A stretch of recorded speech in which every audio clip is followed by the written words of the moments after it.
It has my cell number on it, which is the best way to Perfect. find it. Coming. I'll definitely. Yeah. Yeah, he's we'll just talk gonna be If you over. call the office, you're probably not gonna get Yeah. a call back. He's coming. No, no problem. I will be in touch. Yeah, he told me to be on time, but he'll be here. Yeah, hey, how you doing? That's a good standard. Right. Yeah. Even so.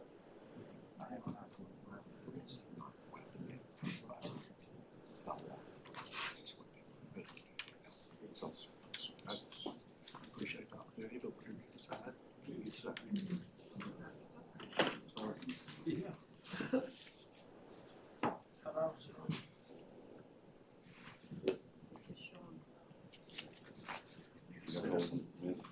I'm a citizen, I'm the director of the community. Oh, agenda. How are you?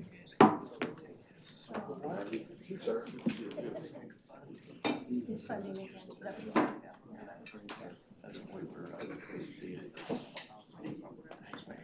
Okay, yes.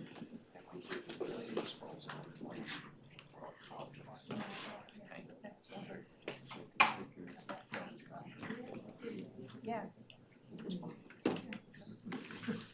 Once he gets right, when they get ready for that period, that's it. Yeah, that works.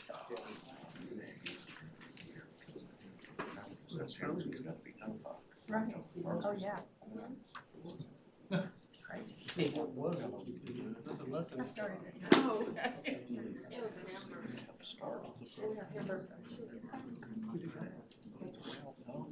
It is, it is. No, I didn't. I thought it was making summer, you get 2 shows in the summer, you know how that happens with an all volunteer nonprofit thing? It's just- All right, 6 o'clock hour. Yeah. We'll go ahead and begin our Duncanville City Council work session at 6 o'clock PM and get right into it and discuss our agenda items. Acting City Manager. Yes, City Mayor, Council, I'm gonna go real quickly through the consent agenda, tonight. Item 4A is consider the minutes for several of our previous meetings, a comprehensive plan joint meeting on July 22nd, the budget workshop on July 29th, the city council meeting on August 5th, the budget workshop on August 12th, and then special call meeting, on August 14th. If there's any questions, Chiquita's here to answer any changes. Item B is consider resolution approving the implementation of a state of play tournament lodging policy to promote overnight tourism, increase hotel occupancy and support local economic development through sports related events, and the providing effective date and authorizing necessary action to administer the program. Our presenter, Angel Deal, is not here tonight unexpectedly. And so staff would request, council if we could table this item to September 16th and come back in the form of a briefing, would be our request. Item C is a considered resolution of the City Council of Duncanville approving the negotiated settlement between Atmos Energy and the Mid-Tex Division regarding the company's 2025 rate review. This is definitely a long item, but it's basically a negotiated settlement, and Richard Jackson is on point to answer any questions regarding this item. Any questions? None? Yes. Yes. Item 4D is considered ordinance amending the FY 2024-25 budget by authorizing a transfer to one-time project funds and the appropriation of one-time expenditure for a facility needs assessment in the amount not to exceed $60,000. This item is related to, per the last bond program, doing a facility needs assessment for the police department. Unfortunately, we didn't have budgeted expenditure for that, but we did receive a one-time credit in the police department. We are requesting to put that into a one-time project fund so that we can do that assessment, and we're actually in the process of hopefully receiving proposals here pretty quickly. But Richard Jackson is here to answer any technical questions regarding that process. So did I read that this money was found in some refund or some money we got back? It was a vendor, Mayor, it was a vendor credit that came back to the police department. So as we were identifying available funds, so in our discussion, so myself, Budget Administrator Odie, and Chief Stockner, there was a vendor credit that came back to the police department. So it's our wish to use those funds and allocate those into the one-time project funds to. All the help we can get. Yes, Yes. yes, Stars align. yes. Thank you. Item 4E is consider resolution authorizing the procurement of wireless and data service from AT&T Enterprise LLC through the Texas Department of Information Resource DIR contract and the estimated amount of $375,000 over the next 5 years. This is our contract for moving all of our cell phone services over to AT&T, and Clayton is here if we have any questions from IT. I don't see him actually, but No questions. okay, moving on. Item 4F, consider resolution approving the interlocal agreement between the city of Duncanville and Dallas County for five one-year terms beginning in fiscal year FY26 to provide highway accident investigation service in an amount not to exceed $335,500. I believe this is the police department if there's any questions on that. Chief, this is strictly accident investigations. They don't routinely patrol, write speeding tickets and do that business, or do they do a little bit of that outside this contract? They do at times, but it's obviously we contract them just for the accident, so we don't pay them to come out and write speeding tickets or anything. But they can on. Again, yes, because it's within the county of Dallas. They have that jurisdiction. As you well know, I hear them about 1 o'clock in the morning, and just by how fast the sound goes by, normally it sounds like one of these Chargers or Mustangs or a motorcycle a lot of times. There's some speeders out there late at night. That is a dangerous interstate. All right, thank you. Okay, and the last item is item 4G, consider a resolution approving the renewal of an interlocal agreement between the city of Duncanville and the Dallas County Hospital District of Parkland Health and Hospital Center to provide biotel EMS services in the amount of $72,131.77 for a 2-year term. Chief Keneally is here to answer your question, but this is kind of part 2 to what y'all approved last week. It's the materials and the course materials for that position, but Chief. Yes, sir, this continues the bulk of the contract still deal with medical control, giving orders to our paramedics when they're doing patient care, and facilitates getting content for the paramedic continuing education. We are moving to what y'all approved last council meeting was to have a regional EMS training officer, similar to how we do on the fire side as well. So that was removed from this contract renewal here, but that's basically just the only change from what was before. Any comments, questions? Thank you, Chief. Thank you, Mayor and Council. That has concluded the consent agenda. All right, we'll jump right into item 2, City Secretary, City Council calendar. Thank you, Mayor.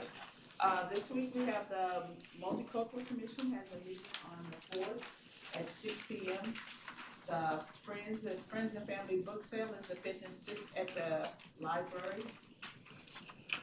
And on Monday, the 8th, we have DC EDC special call meeting and also a P&Z meeting and a Parks and Recreation meeting, all on the 8th. On the 9th is our special called comprehensive plan workshop. It's at 4 p.m. here in the briefing room.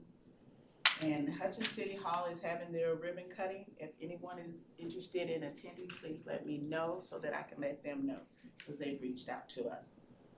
And the Day of Remembrance is on September 11th at the Villa Lux Event Hall.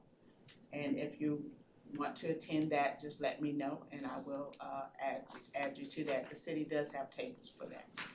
And the Best Southwest Emergency Preparedness event is on the 13th, and that's at the DeSoto Civic Center. We have Keep Duncanville Beautiful on the 15th. Their board meets on the 15th.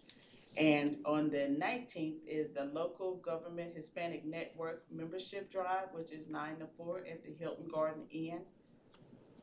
And I think we've already sent out things for that. And also the Hispanic Heritage Kickoff event, which is at Main Station, and that's the Arts Commission.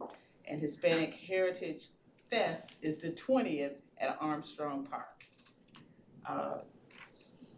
We also have a DCEDC meeting on the 22nd, Coffee with the Mayor on the 25th. The 26th is the Boards and Commission Appreciation event at Shayla Bistro. And we have a concert in the park with Memphis Soul on the 27th. And a special called comprehensive plan adoption meeting on September the 30th.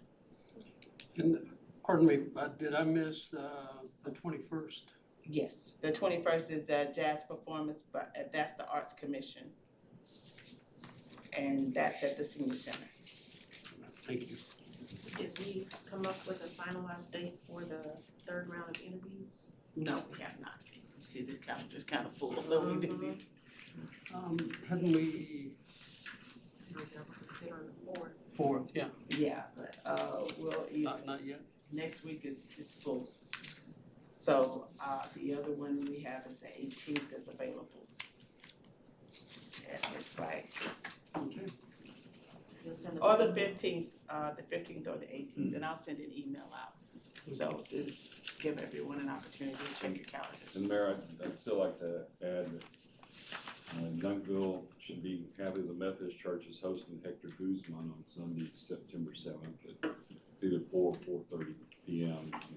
We'll be doing an organ recital, but he's a renowned musician. What day was it? Sunday, September 7th. Where is that? 4:30? It's either 4 It's at the Methodist Church. the Methodist Church. We should have more information on the website. I would think. All right, anything else? You good? All right, thank you. Move on to item 3, briefings and presentations. Item 3A, receive a briefing from the police department. I'll leave it there. Assistant Chief DeArena. Good evening, council. Thank you.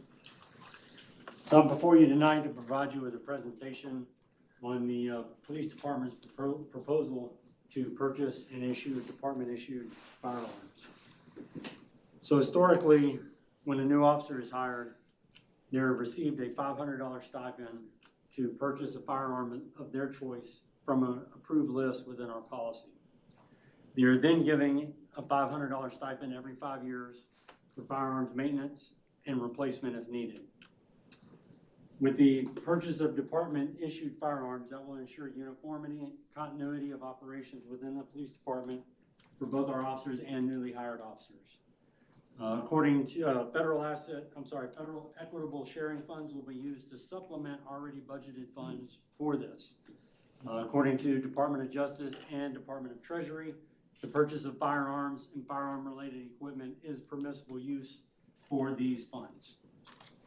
So just a background on the firearms. Over the course of 2025, I was put in charge of a firearms board made up of subject matter experts and officers within the department. We tested multiple firearms, multiple optics. So the firearm we've decided to go with is Glock 45, pictured here. The red dot optic we're going with is the Aimpoint Koa. And we are also issuing Streamlight TLR1 weapon-mounted lights for the weapons. The Safari Land 7390 holster series will accommodate the weapon, the red dot optic, and the light and secure it in the holster. Any questions? Okay, so the officer doesn't have a preference or a choice in this, it's all gonna be Glocks? Correct. Okay. So the vast majority of our officers carry a Glock platform as it is, but the board that was put together consisted of 5 to 6 officers, shot multiple firearms and multiple optics, and this is what we went with. I was gonna ask. Any other questions? Thank y'all for your time. All right, thank you, sir. Okay, item 3B, receive a briefing on renewing a 5-year contract with Axon. All right, hello, council, mayor, city managers. I'm here to brief you all today on the early renewal of our contract with Axon. As many of you know, we use Axon as a platform for our body-worn cameras and our in-car cameras. So currently, we have 2 contracts with Axon. We signed one in 2022, that's set to expire in 2027. And the other one in 2023 that's set to expire in 2028. Those are for our body-worn cameras and our in-car cameras. So what we're doing is we want to renew early And when we renew early, that will allow us to combine those, consolidate those contracts into one, and also have access to updated resources and other things that we want to use to accomplish our goals for crime fighting and safety and efficiency with community protection. So early renewal, because we've already paid up with the contracts that we currently have, we have a $320,000 credit with Axon. So that credit is going to be applied to the FY 2026 budget. So there'll be no impact to the 2026 budget next year. Bundling the contracts is also going to give us a total cost savings of $1.1 million over the 5-year agreement. So if you look at the top up there where it says program length, it says 5 years. If you slide down there to where it says billing schedule, you'll see that that first year is zeroed out and the payments pick up that second year, which will be in 2027. So I also have it on here for you to see savings overview. So we'll be saving $235,000 a year during this contract, which will total that $1.1 million over 5 years. And if y'all don't have any questions, I'll use my time. So the price is locked in, there's no, there won't be any adjustment for inflation, no adjustment for anything, it's The just price locked in is- at that 370, The price is locked in at that 340. 340? Yes. Thank you. Thank you. Okay, item 3C, receive a briefing on the CART pilot program with public services. Who's here this evening? I'm filling in for Christy Green. Yes, Mr. Scott Hemphill. You mean, Council, Mayor? Okay, I'm gonna recap the CART pilot program that we had that ran through April through June.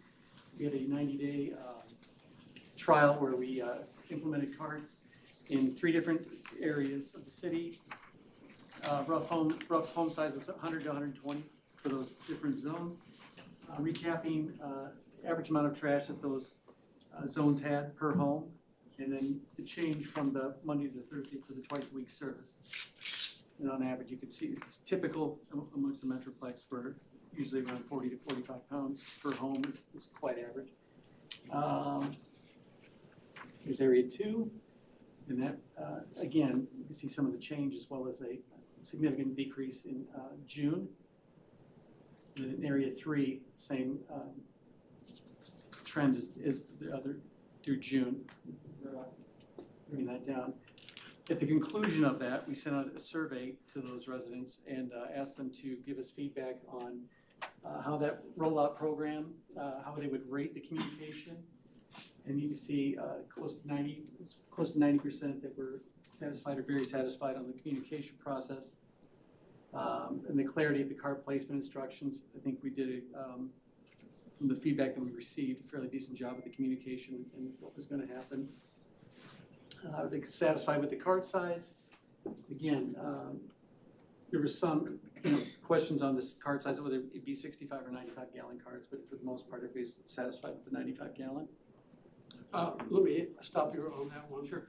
But would customers still have the option to choose one or the other? Yes. Okay, so it's not one mandated that the whole city's got to go 95. Some people that want the 65 can get those? Correct. Okay, thank you. And then they find the carts easy to use. Again, it was a high percentage there, over 90, that was very satisfied or very satisfied with that. They were easily able to roll the cart to and from the curb or the alley. Favorable scores there as well. I think there was a few concerns. And again, these were put in areas that we had concerns on the incline and how that was gonna work, but overall, pretty good feedback. So these were probably the most challenging areas is where we did the trials at. So this is all 3 areas combined, these numbers? Yes, sir. And I guess you don't have data for each area. No, I don't think it's divided, broken out like that. It's just the combination of those 3. And again, if we were provided, Another question, I'm sorry. oh, I'm sorry. How many, because I see the 122 answered and on this one 74 answered, how many carts were out total, do we know? There's two per home, and we go back roughly 300. 360 roughly, right around there. 360 carts, 360 homes. Double that, 720 is 2 carts per home. Okay, so 720 homes. Right. And, No, 720 carts. 720 carts, so Half of that. 300 Correct. homes. Okay, so about a little less than half participated in some of the survey questions, and then right here we have answered 74. Correct. Okay, I just wanted, Then were they easily able to store their cart when that was not at the curb for the collection? Again, favorable scores there as well, the size of the cart, which is 2.5 by 2.5. And just, let me interject that, because this is way getting the cart before the horse. It's okay. Not bad. But we as a city council, no matter where we go or who we go with, we'll have our work cut out for us to decide if we want carts to be out of public view. Because that's been a big problem for other cities. Some do care, some don't care. So we'll have to have a discussion about, do we care enough that we want people to be able to find locations where the carts aren't visible from the street 7 days a week? So that's just something I'll throw out there. Okay. Okay. Again, if you had any questions about the cart rollout program pilot, were you satisfied with the responses? Again, the majority of that was not applicable, more than half of that. So I think the ones that did have questions, we were addressing those. I think there was a handful that went through the pilot program. And then again, what is their overall satisfaction level with the cart rollout pilot program? Overwhelmingly satisfied or very satisfied. If you had a choice between 2 cart sizes, 65 gallon or 95, which size would you prefer? Again, it's about 60-40 split. And I think your next slide may be the one that shows, at least somewhere you have actual dimension, height, width, and length. We do. Okay, I don't want to get too far Oh, ahead. no problem. When we get there, I've got a question about that. And then, again, recapping, how often the household set out their trash, whether it was twice a week, once a week, every 2, or monthly. And household size, twice a week. Again, most everybody else was once a week. Now, was I wrong on this program, that you only picked up recycle once a week during the pilot program? That is correct. Okay, Stay but with the same there was slide. something on here that mentions twice a week. But we were only allowed to put out once a week. Correct. Okay. Yeah, we moved 18-gallon carts to the 65-gallon. The recycle cart was just noting how full the cart actually was when we serviced that. And then again, just to recap with the current services, the contract expires. Sorry, Yes, go ahead. Could you go back to the last slide? So that's for the recycle card. Yes. Was there one for just a regular trash go? Okay, no. Oh, thank you. Almost an even split amongst the flawless. But that was slide before one for trash. Yes. That's the Yeah, trash. that was one they did. I can ask real quick. So looking at the percentages of how full the bins are and then the poundage that we're collecting, it looks like once a week would handle that weight as far as the, Correct, by what we see, because on average, those carts can hold up to 250 pounds on max capacity that they can hold that. And again, there's tippers on the back, so it allows them to service that without breaking their back trying to look at the carts. Again, looking at just the data of those 3 pilot areas, and it's typical for the poundage that we had per home. It's typical across the Metroplex.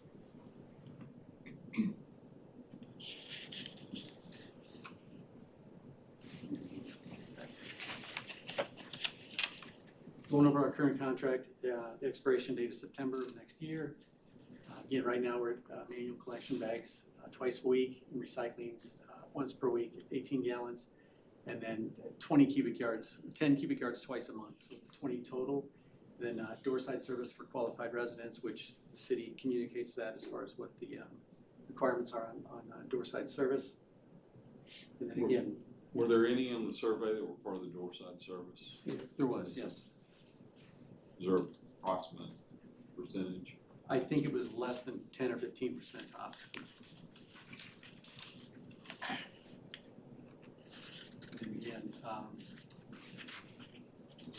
when we go into a new contract, manual bag collection will not be something that we're gonna continue with. It'll be with cards. On your second to last bullet point, at what point during conversations do we actually start to hear numbers that would impact our citizens in terms of potential cost savings for one-time-a-week pickups? I think that's where we put those numbers together as far as a couple different options of what that cost will be and for one time a week or again, bulk. Okay, What's the so desire? at some point we will get to talk about that. Absolutely. I think that's also addressed in the next presentation, that if we went to renegotiate Republic, we would have to get those prices and those options and get that finalized and bring back if we went that direction. And again, the benefits of the card conversion, feedback that we received was pretty positive. Again, I think uniform appearance, again, the impact on the environment, and again, reducing the manual lifting, and again, keeping it clean and trash from blowing around and looking unkept. Because of our streets where we have a lot of cars parked on the street, there'll still be two men on a truck. Driver and a helper, yes, in those areas, because even the smallest automated truck on alley service, difficulty maneuvering through there in some of the sections, but there are other sections where it could be fully automated. And They're not, I mean, visually, they're not much different, and actually, the other, I think the other one actually showed dimensions on both of them. I don't know why this one doesn't, but, Some both at 65 and then 95. okay, so there's not a lot of difference, in height especially, they're gonna be as tall. Yeah, there's a difference of 6 inches on the depth of the 95 gallon to the 65 gallon. Okay. Roughly the same footprint. Yeah, I think it'd be beneficial whenever we get to that point that we actually see them side by side out, maybe out in front, so people can tell, because for the difference, some people might stay with the big one. Right. Because they're not that much different, except by the volume that they carry. Right, and I think depending on the frequency during the week, that also dictate the size would be beneficial to the homeowner. Any questions? Anybody? Mr. Pennebaker? So the implementation over 5 years, what would that look like? From going to full carts? This can occur in 1, 2, 3, 4, 5 years. It would be, as far as the transition time, I think it would be similar to the pilot program, just on a larger scale, where we would go into sections and implement that as far as getting the cards out there. Okay. Same type of communication and scheduling with that, just again on a much larger scale. And is there anything that would be like on a voluntary basis to start off with? As far as Like y'all do anything like where you have the same truck with the semi-automatic lift going through all the neighborhoods, but you don't have anything where people can voluntarily do the bins or voluntarily do the bags? It would help us out a lot if you did. I can take that into consideration, but for the most, we're gonna stick with carts is what we have to have that go to. Yeah, I think on the chart we were given, and I don't remember, I might not have been looking up when you showed it, but there were 4 or 5 different waste disposal companies, and I think only one of them on that list still picked up bags. That is correct. Midlothian, I believe. Yes. Okay. That's it for us. Thank you. You ready for that? Okay, well, good evening, Mayor and Council. Yes, so that was the briefing from Republic, and so really what I'm gonna do is real quickly take us through some kind of next steps, where we've been, where we're going. So, obviously in July of 2019, the city executed a 7-year contract with Republic Services. In January 2025, I believe council was briefed on Republic Services plans to start transitioning to roll carts in general across the board. And so as Mr. Hinville just talked about, we did that pilot program between April and June of 2025. And then in July, we held our final town hall meeting with pilot participants. And then they did their survey in July, and you've heard the results. And so now we're here tonight to brief you on the program results, which we just did, and also recommended next steps. And so this just again, Mr. Hemphill did talk about it in his presentation, just a quick snapshot of our service. The 2 times per week in bags, once per week in the 18-gallon recycling. We have the 2 times per month brush and bulk. And then we do have that door service for individuals that need that, have mobility, disabled residents, et cetera. And so what I wanted to do is show y'all just kind of a quick snapshot of where we stand compared to some of our neighboring communities in Best Southwest. And keep in mind, these are based off 24-25 budgeted rates. It does not include sales tax because all your sanitation fees are subject to sales tax. And these are their fully loaded costs. So it's not only their cost to whoever their provider is, it's also their overhead and administrative costs well. So if you see that, we are one of the highest in the area compared to some of the other cities. Dallas is a little bit higher, but Dallas has about 120,000 plus residential accounts. I think we're just shy of about 12,000, if I'm not mistaken. So it just kind of gives you a snapshot. And most of these cities are carts, you can see. And then our rate to Republic is actually $22.11. So from a budget standpoint, our total sanitation budget's about $4.8 million. About $3 million of that it pays for the contract annually for Republic. The rest is a mixture of overhead for some of our about $325,000 for our sanitation staff and our litter abatement crews. We spend about $974,000 a year on our landfill contract, waste management disposal contract. We do get about $300,000 in revenue to help offset, but it still is an expense we have to incur. Another one is we have about $200,000 we set aside for alleys or reconstruction CIP funds. So again, our total fee includes all that as well. So, really there's other considerations when we're looking at going to either renew Republic or going to the next step. Obviously our current contract does expire with Republic in September of 2026. We've got about a year. Our land disposal contract with waste management expires in September 2027. Don't really need to do anything on that right now, but it is something we need to consider as we go through this process and how that benefits the city and is that the most cost-effective approach.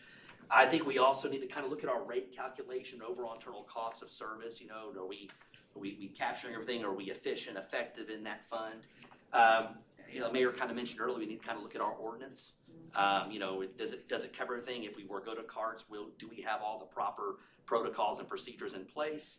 And then also we kind of really look at kind of all options, once a week versus twice a week. Do we want to consider alley versus curbside pickup? Those different options as well. So I think based on, you've already heard the briefing Republic, and you've heard kind of a snapshot of where we are today. I think there's really 2 options to go forward. Option 1 is we can negotiate a new contract with Public Services. We can review the service options and pricing, get final pricing from them, and we can also determine if we want to do once a week, twice a week, and then also kind of, as he mentioned, what's that transition time to go from bags to carts? Because as he said, if we do a new agreement with them, if we'll do a 5-year agreement, for example, at some point we're going to have to go to carts. So I think we need to establish that through that negotiation process. Option 2 is we could just go competitively bid the solid waste and recycling program and see what the market brings back. And I think if we do that option, we can look at all the options. Carts once a week, carts twice a week, and we can even see, hey, is take all even something still available? We can just look at all the options. And looking at these options, I think staff would recommend option 2. We've shared this with Republic. Republic Services has been a great partner. There's no doubt about it. We're very happy with them. But I think just when you're looking at the cost, and you're looking at this transition, I think going out to bid would be the best advantage for the city to really, take advantage of those market competition. And I think, if you really look at, you spend about $3 million a year on that service, it would also maybe be best to hire a consultant to help us with this, somebody who has industry knowledge, expertise to make sure we package the best bid. I've used these services in other cities and they've worked out really well. It ranges between $25,000 to $30,000. I know that sounds like a lot, but when you're dealing with $3 million annual cost, it's worth that peace of mind. But that would be our option. Again, this is just our recommendation, would go to option 2. And try to go out to competitively bid. But if we did do that and council does feel comfortable, we probably have to start moving pretty quickly because we've got about a year if we went that route, if for some reason it was a different company, we'd have to make sure we can transition, but we think that would be the best course of action for the city, and the best path forward. So that concludes the presentation. I'm available for any questions. Mr. Coates? So this is my first time going through this process, so are there any costs or risks associated with transitioning to a new provider? There could be some cost in the aspect of that, they may have to buy equipment, for example, if you go to carts, but, to transition, but that would be the case either way. But there really shouldn't be any real specific upfront costs per se, but, there were just really more the cost is transitioning and making sure you do it in a timely manner. Well, in that case, I would say that putting it out to bid doesn't seem like a bad idea. No, I don't think it's ever a bad idea. As a matter of fact, there's so many other elements of what they do that we haven't talked about today, and we won't talk about today, but there's a brush pickup, and how's that managed? How does that compare with the responses we've gotten under Republic? There'll be a lot of things, including all the ordinances that we have. What time can you put them out? What time do they have to be back in? There's gonna be a lot of discussion before we figure out who we wanna go with and what the rules are gonna be. We have to have that in place far in advance of making a final decision, I believe. I like the option of going out for it. It's nothing on Republican, you've been great. But I would like to see what our options are and what the current market is for today. And I think it's fair to our citizens that we. Ms. Veracruz? So does this involve both commercial and residential, or just? Yes, you would also bid out the commercial market as well, and really that's where you get the best price because they would have the exclusive franchise of that commercial market, so they pass on that savings in the residential. So yeah, you would do both. And Mr. Veracruz, keep in mind that in Duncanville, we have a minimum of 2 ways that we pick up commercial trash. Dumpsters obviously are the main pickup method, but we do allow on, for example, Main Street, we allow commercial, and I don't know if you had a chance to check it out yet, but as it applies to residential, but only commercial businesses can put trash cans out. So you'll see plastic trash cans out along Main Street and along Santa Fe, and that's allowed currently. Now, what this does to that when we go to the carts is, gonna have to be worked out too, so that we change the ordinance, so it's no longer, you can just put out your regular cans, you have to put out an official sanctioned cart. So that's another aspect of the details we have to dig into. Did we ever find out if, on the residential side, because my belief was that the ordinance did not allow anything except bag pickup currently? Yeah, right now the ordinance just says bags, but in the contract it has set times, is my understanding. But yeah, right now it's bags for the trash. I'm not sure. Actually, I got David right there. Am I missing anything on the technicalities there? Or? Well, why are you talking, bags as far as, No, I'm seeing a lot of residential, probably in the last 6 months to a year. putting their own, that's on their own free will. Actually, it's really against the ordinance. Okay, that's, So there are some, Yeah. so you there just are made my some. case. Yeah, okay. Thank you, that's what I was looking for. All right, anything else, Mr. Coates? So whenever we put something out to bid, we have to determine the scope of services, right? So is the scope of services, if we put it out to bid, going to be based on our current contract, what we're doing now with bags, or would it be based on looking at carts? I think we would want to do all the options. I think we want to do carts once a week, twice a week to get pricing for both. I think we'd also want to do for take-all if there's companies out there that still provide take-all. I think you just want to look at all options and set all the pricing options. And Councilor Coons, I do apologize. You asked about cost earlier. If we did hire a consultant to help us, there would be a cost to that. So I apologize. I meant to mention that earlier to answer your question. But I think we give them a menu of options to bid on, I think, and see what you get back, and then you can really compare. Mr. Panabaker? Right now with Republic, they have the exclusive rights on the dumpster drop-offs, right? They do right now in their current That's contract, something that yes. comes into play with this as well. Yes, that would be out to bid too if we went out to bid. You'd want to bid both out to get the best price possible. the residents. And Mayor, I'm in agreement with option 2. I think we ought to still bid bags, whether that's once or twice. And it's Mr. Abernathy mentioned, once or twice a week. However, that we have the full thing, because when we have a town hall, and that stuff, I do want to also say I appreciate Republic and what they've done for us as well and stuff. But I think we have it all there, and if we have the town hall, it's time to throw out every option possible. Sure enough. All right, thank you. Okay. So we'll move on to 3E, receive an update on the proposed ordinance changes to auto repair shops. Roger. Sir, thank you. Good evening, Mayor and Council. Mark Rosher, City Manager's Office. So today we've got a kind of a joint presentation.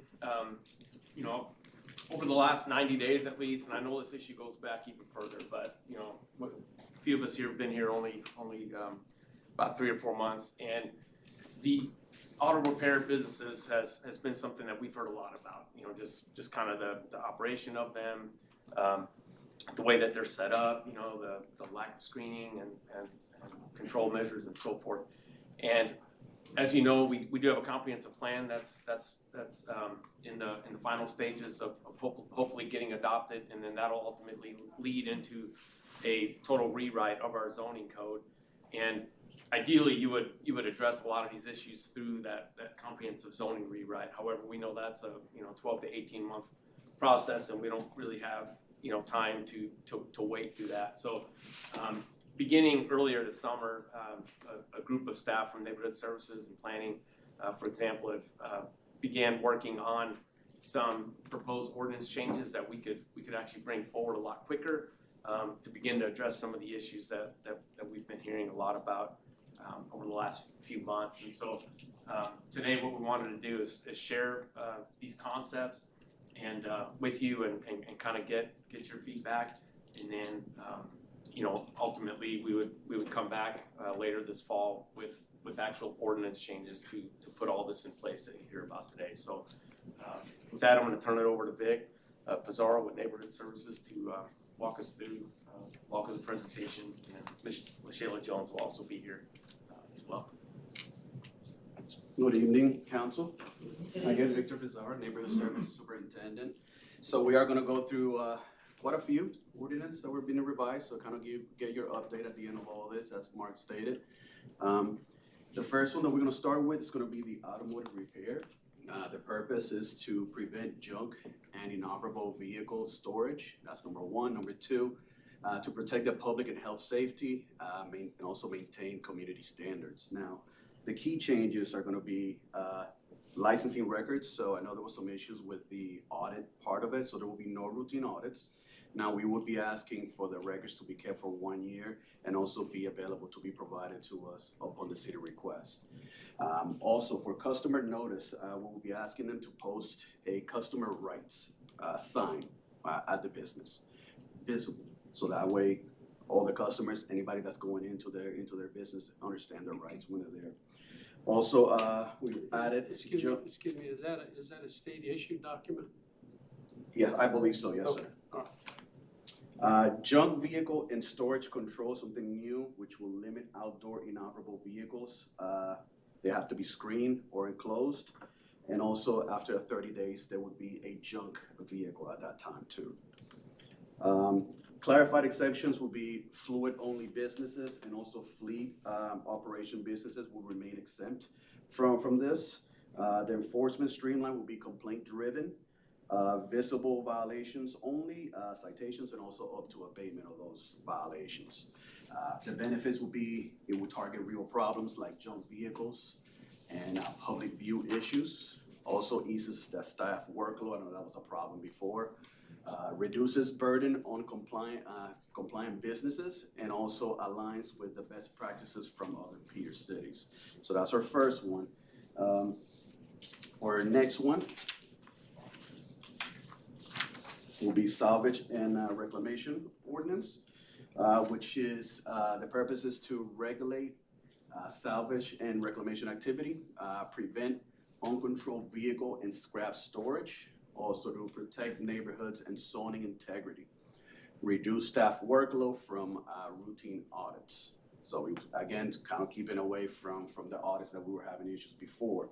Some of the key revisions on that will be an annual registration only, which is basically simplify and fast track approval tied to zoning compliance.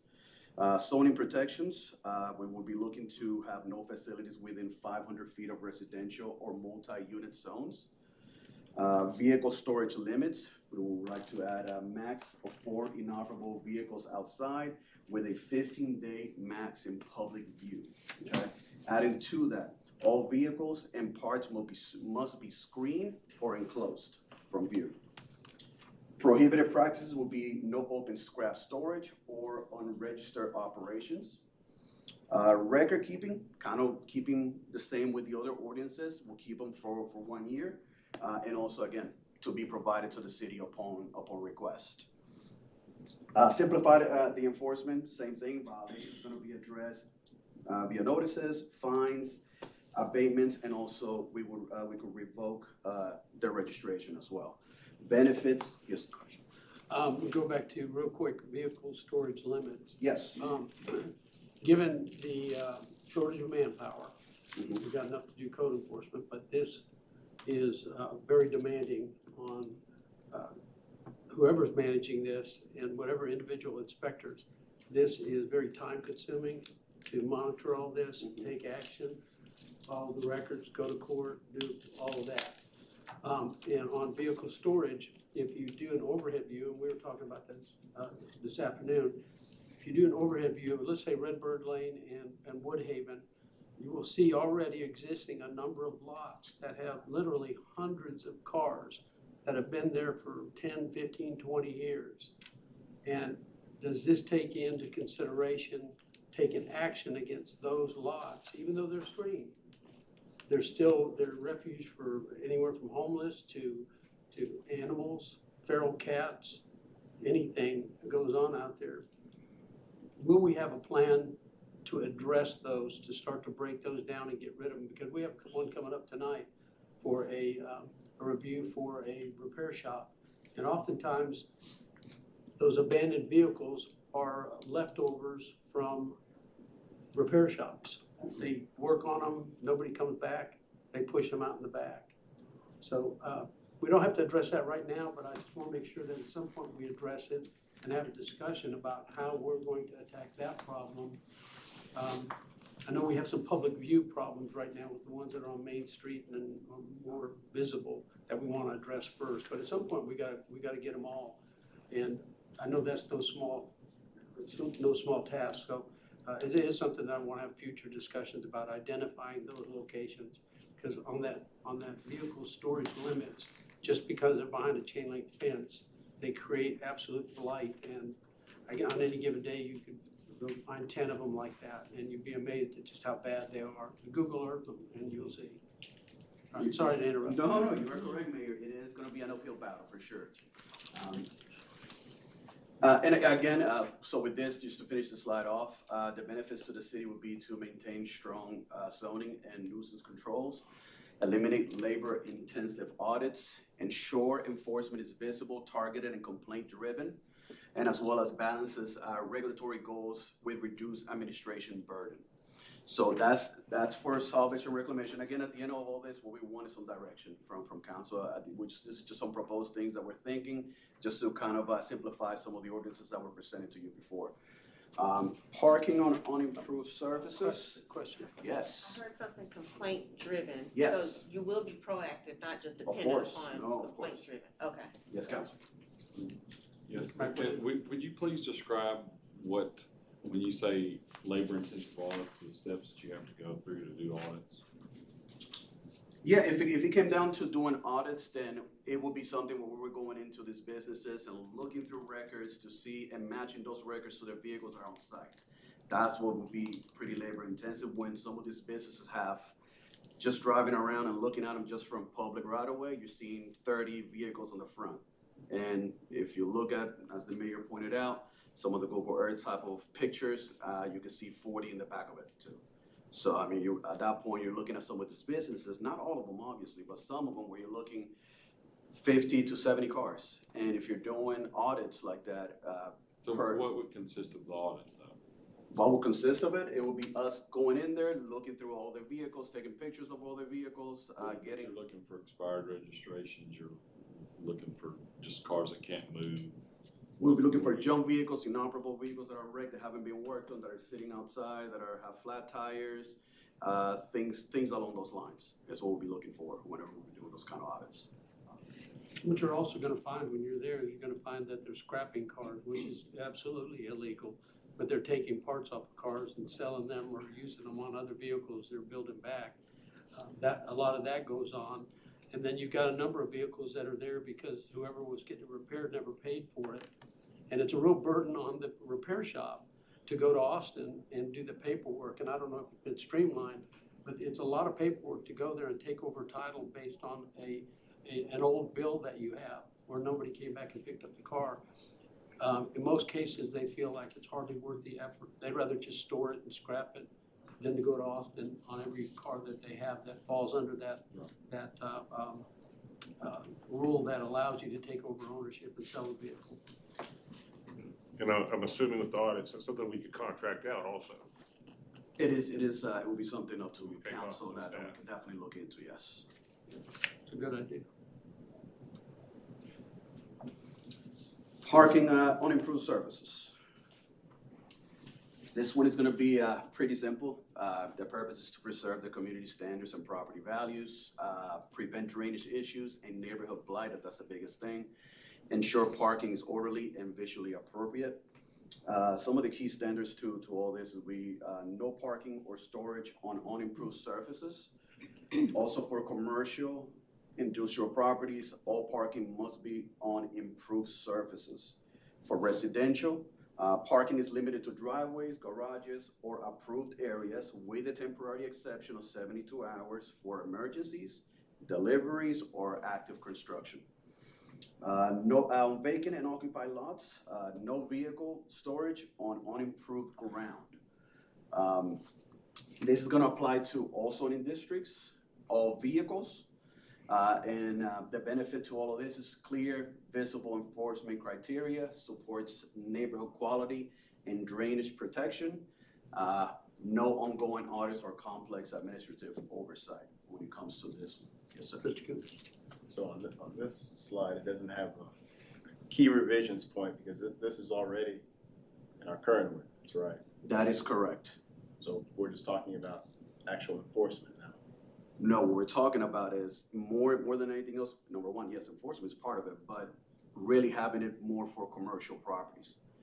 There isn't anything currently for them. So that's the biggest thing. That's why we're adding all zoning districts to it, because right now it's only residential. And then also all vehicles, so that way it covers everything. So that will make it as part of the auto ordinances that we're kind of updating or trying to bring forward.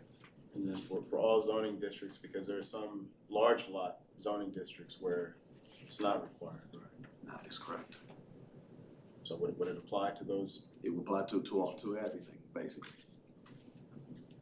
I have a small lot, so it wouldn't apply to me, but I'm just thinking about someone with multiple acres and if there's a dirt driveway, up around the house, so would that be part of our zoning ordinance revision? Yeah, and part of what this does is it helps us to develop minimum, development standards, which we really don't have. A lot of cities have, minimum development standards where, you must have, certain items in place in order to even develop. And so we're trying to begin that process here, with this zoning rewrite on the auto repair. But yes, once we do the full zoning rewrite, it'll capture all of those other aspects. Some of it's not zoning, Right. Parking on approved surface, you just make that inappropriate, illegal without having to go through. What's the zoning? Got a couple more, okay, 3 or 4. Thank you. Yeah, I understand the commercial part, and I 100% agree with that, but yeah, I just saw all zoning districts, so just curious how that applied. Thank you. No, thank you.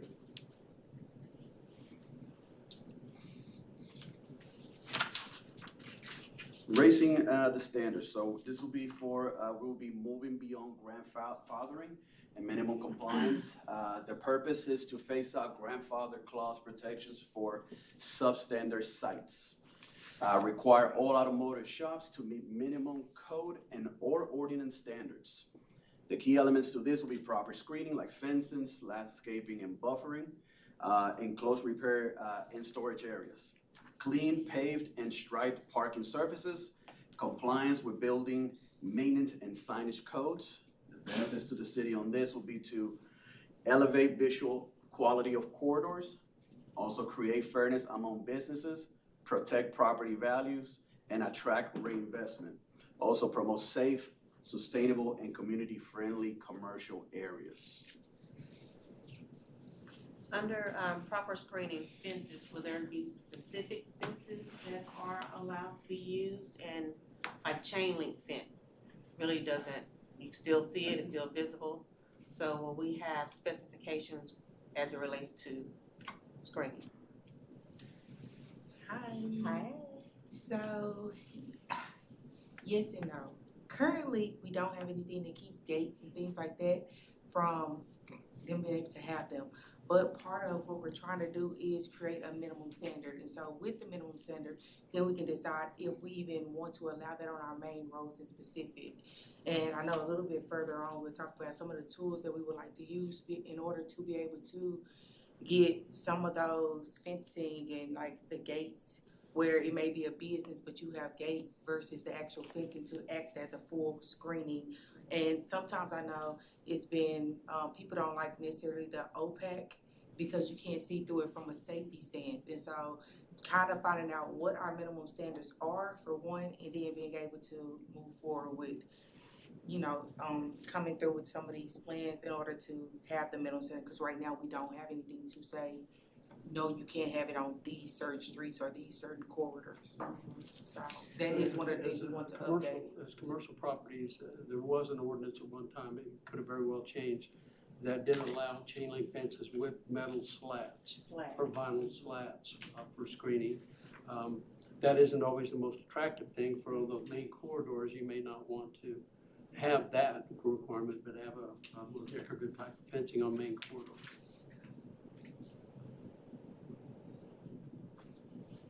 If I may chime in, regarding specifically the minimum property standards, this is really something that would really help us across the board, and that's not gonna only be specific to the commercial or specifically the automotive repair shop, but it's really a requirement that is missing in our code, where we really need to cover, residential as well as commercial, and we don't have the aesthetics part, like referring to what the mayor is mentioning. What do we need to restrict on thoroughfares or our main corridors versus anything in the residential areas or more in the local streets. We don't have that differentiation currently enforced in our code, so that's something we want to achieve in the future to really be able to really incorporate the aesthetics piece of it too into what we want to do. And that's the goal, I guess, that I was trying to get to, the aesthetics and it not being an eyesore. So we can say we have screening, but are we going to be, will there be standards established on the type of screening that will be allowed? And if you can do it across the board, I think that's great. And that would be a council policy. You're right. Set the vision, you write the policy. Yeah, that's exactly the purpose of this, is basically bringing every property to a minimum property standards. So that way it's all across the board, all throughout. Non-conforming use of law. So the legal basis for this is grandfathering comes from zoning principle of non-conforming uses, which is from the Texas Local Government Code, Chapter 211. Cities cannot immediately force closure of a legally established use when zoning standards change. That will likely be considered an unconstitutional taking. However, cities can require eventual compliance to amortization. Process amortization means setting a reasonable period of time for the owner to continue the use before they must comply with the current standards. Courts in Texas require that that period gives the owner a fair chance to recoup their investment and is reasonable relative to the impact on the city and the public interest. Many cities conduct a cost recovery study to determine what is a reasonable time. How long? Typically between 1 to 10 years, depending on the cost of the upgrades, property value, and intensity of the use. Small upgrades like landscaping, striping, fencing may only warrant maybe 1 to 3 years for that. Thank you. Any questions on the last one? Yes, sir. Could you go back to Yes. the last slide? Yes. This maybe for the city attorney, because we're talking about non-conforming use, right? So that goes beyond just It's landscape amateurization. improvements and those kinds of things. We're talking about the We're actual. talking about amateurizing that over time, so someone would have to do what the cost is and what a reasonable time to come in compliance, so it's not a taking. And that can be achieved through staff testimony or the hiring of an actuary to determine the cost of the improvement and the amount of time to recoup that being a reasonable time. So if it cost you $1 million, that you're probably looking at a longer time. So they would set 10 years of your data to come in full compliance. So the commercial owner has the ability to work that into their business plan and achieve that goal. So the more costly it is, the longer the amortization period. So I just want to be clear, because we're talking about going from a use such as automotive major and a zoning district that doesn't allow for that use. We're talking about transitioning to a different type of business. Yes. If you're amortizing the whole use, that's a whole different kettle of fish. That has to go through the Board of Adjustment. But if we adopted an amortization program for what I would call accessory compliance, putting up fence, putting up landscaping, those kinds of things, versus getting rid of the use altogether. Yeah. And if that use, the quicker it is brought into nonconformity or it's established nonconformity, that starts your amortization period. However, those wonderful people down in Austin have once again tied your hands. So once we determined that that use is now out of compliance, that's when the time begins to run. So it's pushed those dates out further. They did that not this past legislative session, the one before it. So there's just a comment, because this is not new. You know, we've had this conversation before, and this is something we have to be maybe aggressive about, that we need to do sooner than later, because it could be 1 to 10 years before we see any changes. We've right? talked about this before, but nothing was ever offered in terms of a program to begin that process. Right. So correct. That's something we need to discuss sooner than later. We have a 15-year comprehensive plan, and some of this could take 1 to 10 years if it works. Or longer. Yeah, and there are some zoning districts, right, that the vision for those districts are not going to be realized until those uses are successfully executed. And I don't want to extend the conversation to an unreasonable time, but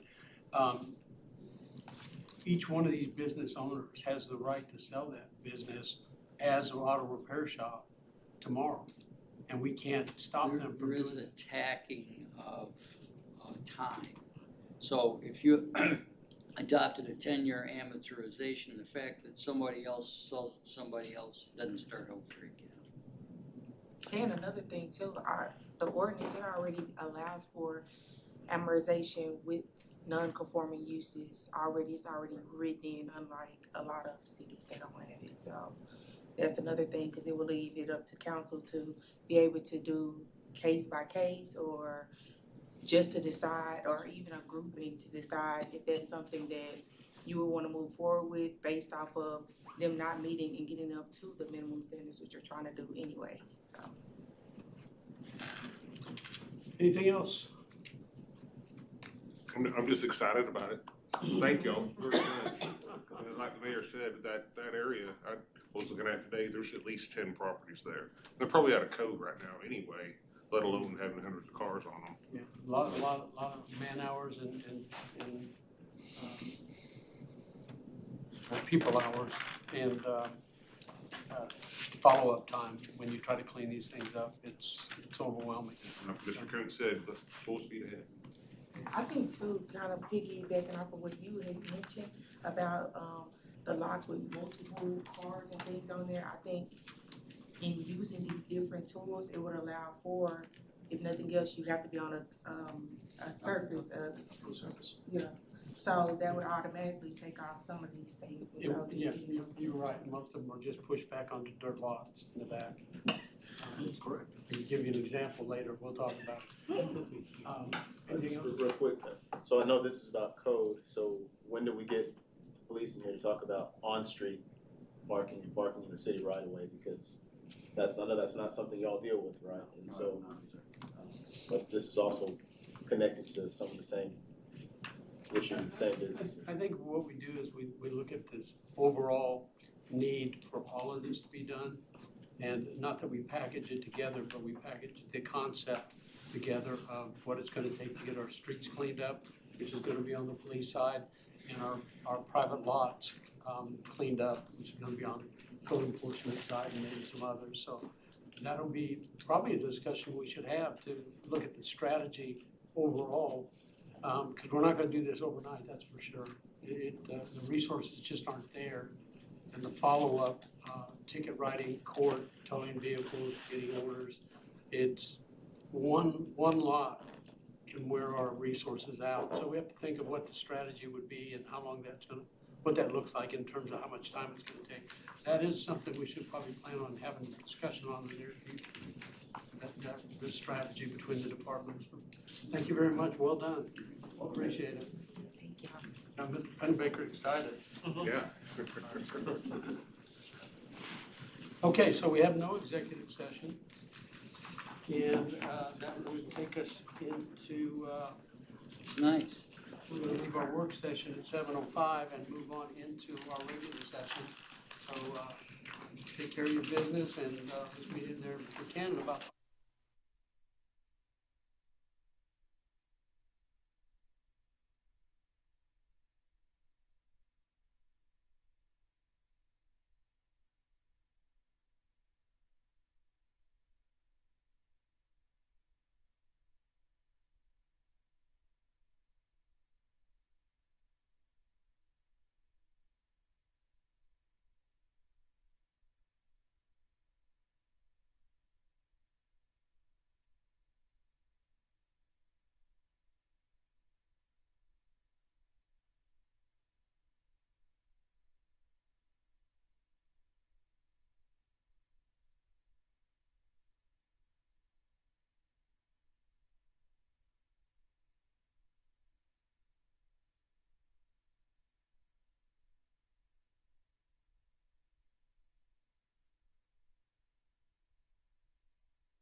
Don't have it on yet? Okay, we're good now. It is now 7:14, a minute later, that we're going to open up our regular session for our meeting on Tuesday, September 2nd, 2025. So our first order of business in regular session is to call to order and follow up with an invocation from Pastor Jorge Guerrero of Crossroads of Life Assembly of God Church. Please stand.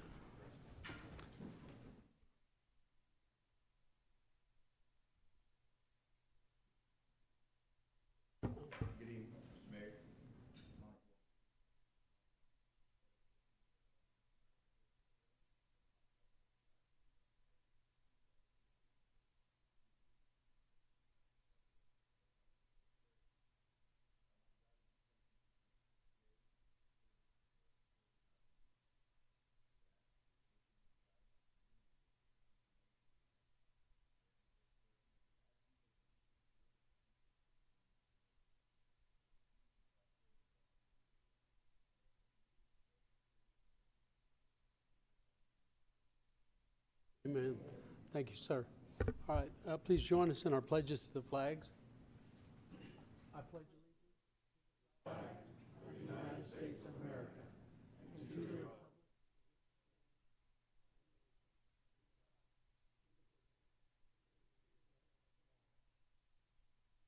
Texas flag. I pledge allegiance to thee, Texas, one state, under God, one indivisible. Thank you.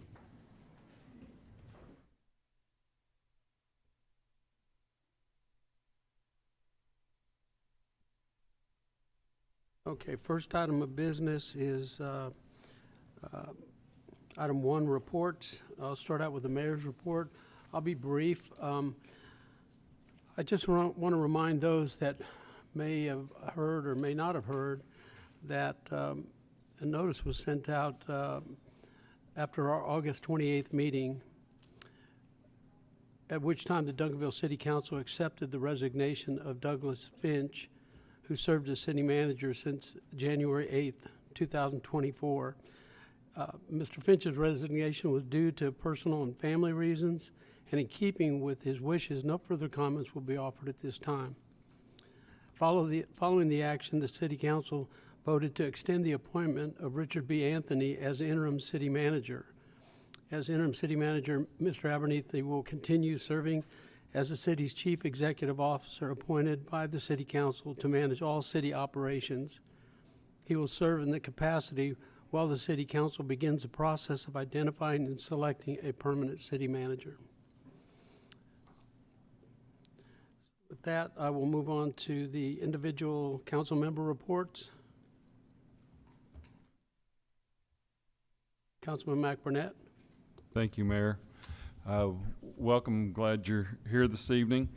There's several events that would talk about that go on and happen in the city, and things that are coming up. And I always tell you to look at your website, look and see what happens. But over the last couple of weeks, the chamber had a couple of events. They had a business and breakfast, and you got to hear from the police chief, Mr. Stogner. Chief Stogner did a wonderful job, as well as Chief Guerin from the ISD, and how things are progressing on that. Also, the chamber's having their night of remembrance. It's coming on 9/11, a worthwhile event. We've also had the opportunity to go to the Best Southwest legislative sessions, and that's where we got to hear from our representatives to find out ongoing legislations, what's happened. We've gone through board and commission interviews. It's still not too late, or I guess it's always a consideration, okay, to look at boards and commissions and volunteer your time as well. And the arts commission, I always have to give them credit. They had a wonderful event at Shayla's Bistro, and it's just an outstanding event. there. They had jazz musicians and stuff. So just a fine event. So if you just go ahead and look through September and you look through other things, I've got my Viva on. So we're having the Hispanic Heritage Festival on September 20th. Thank you, Mayor. Thank you. Ms. Gooden. Thank you, Mayor. Good evening, City of Champions, Duncanville. So I have a number of things. I want to announce the Rhythm of Heartbeat dance experience this September 6th from 9 to 12 will happen at Armstrong Park Amphitheater. That is put on by Pink Diamonds, survivor of breast cancer. So if you're able to make it out, come to it. I believe it is a free event. I want to echo what Council Member Mac Burnett said about Shayla Bistro. The Arts Commission did a fabulous job on that. They don't like to call them events, on the experience we were able to participate in. So kudos to the Arts Commission for that business mixer. And Mayor, the last thing I would mention is I posted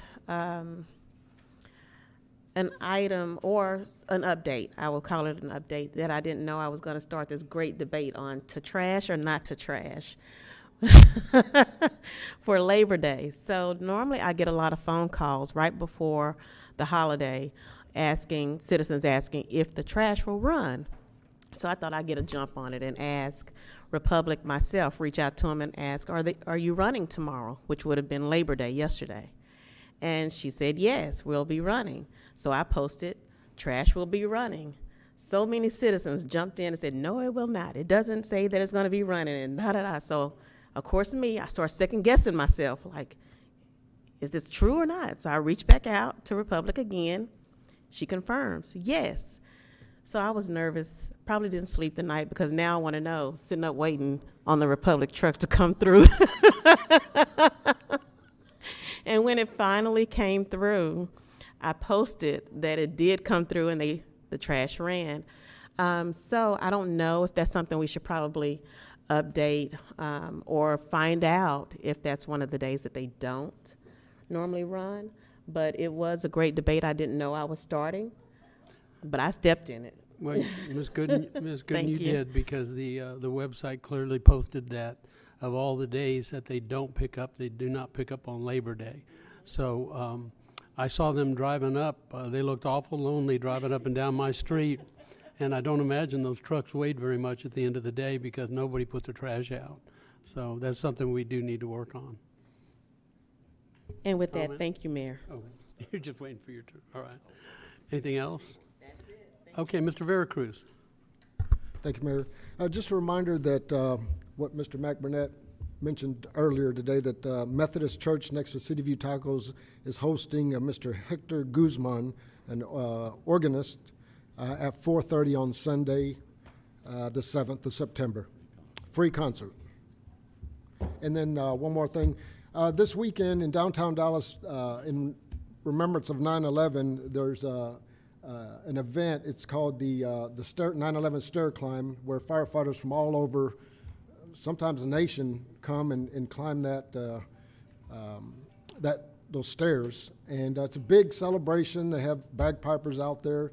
But the greatest thing about it all is that our very own Lauren Sanchez, who's our, let me get this to you, Regional Emergency Management Coordinator, is the chair. So if we can come out and support her, we'd appreciate that. Thank you. Thank you. Okay, now we'll move on to item 1C, City Manager's Report.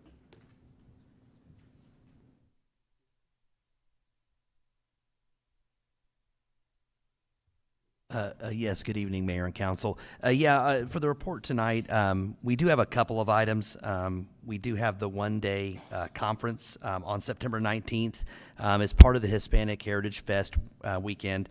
This one-day conference is being hosted by the local Hispanic government network, which is professionals in the local government industry. It's going to be held at the Hilton Garden Inn here in Duncanville from 9 a.m. to 4 p.m., and we are excited to host them for that event. And then also, Next week is Spirit Week here at the city for our employees. So starting next week, just to give some highlights of some of the things that will be going on, Monday the 8th will be NFL Jersey Day. Employees can can rep their football team by wearing a jersey, a T-shirt, or team colors, and friendly rivalries are encouraged. There's several different days throughout the week, but we wrap up with Championship Friday on the 12th, where employees can wear their City of Champions swag, Duncanville colors, or gear that represents their department. And so we're really looking forward to that. It's a good time for all the employees to come together and have a little fun with it. So we're excited there. And just real quickly to address the issue of the Republic services, we have noticed the last two holidays they have run when clearly those are days they're supposed to be off. We're actually having a meeting with the Republic here to walk through that and make sure we're on the same page. So.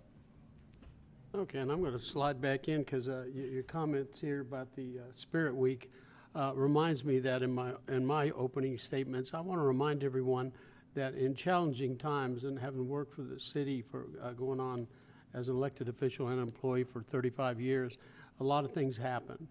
And main thing to do is to make sure that everybody's in sync with change and doing their jobs and having a good work environment.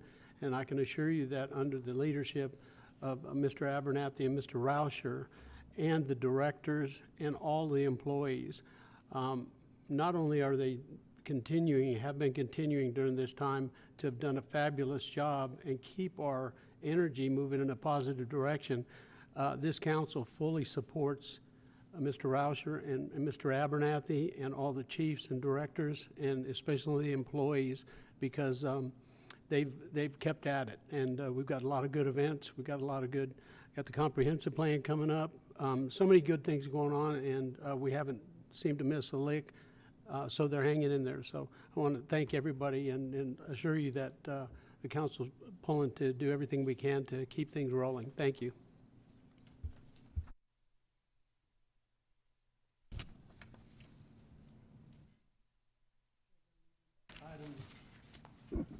Going to move into item 2, proclamations and presentations. Mr. Agee.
Thank you. 75137 has been selected as the Business Beautification Award recipient for the fall 2025 quarter.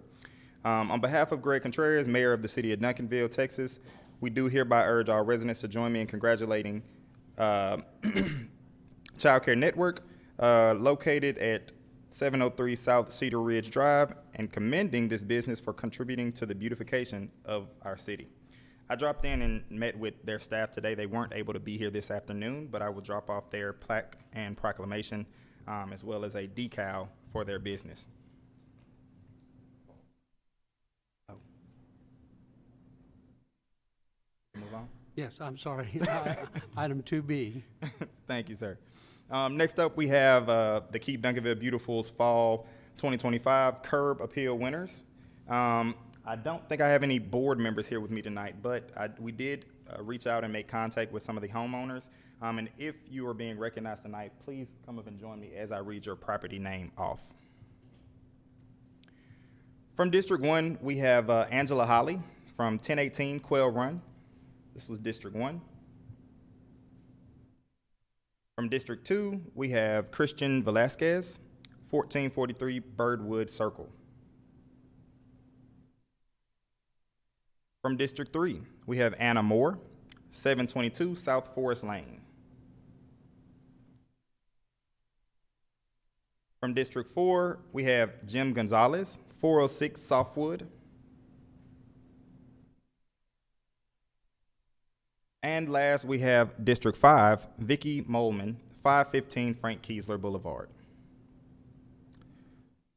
Please join me in recognizing those properties. All right. Thank y'all very much. Mr. Agee, just one question. Can we find out how they keep their grass so green and plush? We can do our due diligence and figure out. Yes, sir. All right, thank you. I need the help. Thank you. Congratulations to all of them. Item 2C, receive fiscal year 24-25 second and third quarter investment report. Mr. Jackson. Mr. Mayor, members of council, interim city manager, good evening. Richard Jackson, managing director of fiscal services and CFO. Here to present our quarterly investment report is Adam Ringenberg from Valley View Consulting. Do want to point out for the purposes of the report as submitted that it was actually investment reports for both the second and the third quarter. Wanted to point out for the record my apologies to council as it was not presented the second quarter report to you all previously. And so the report that you have as part of your packet is both second and third quarter. So I did want to make that statement and apology for the record. So with that, I will turn over to Mr. Ringenberg from Valley View. Good evening. Thank you for having me. Are you saying that I'm not as tall as Richard?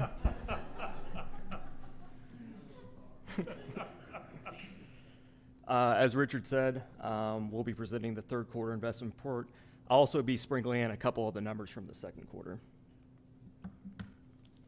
And this is where I'll sprinkle in the second quarter ones. 12/31 balance was $80.3 million, and March 31 balance was about $85 million. So you increased about $5 million quarter over quarter. The weighted average yield for that quarter was 4.43%, which brought your fiscal year-to-date weighted average to 4.48%. Quarterly income for that quarter was $885,000, which brought year-to-date interest income to $1.7 million. For the most recent quarter ending June 30th, the balance decreased slightly to $83.6 million. Your total portfolio weighted yield was 4.31%, and fiscal year-to-date was 4.43%. Interest earnings for last quarter were $907,000, which brought year-to-date income to $2.6 million.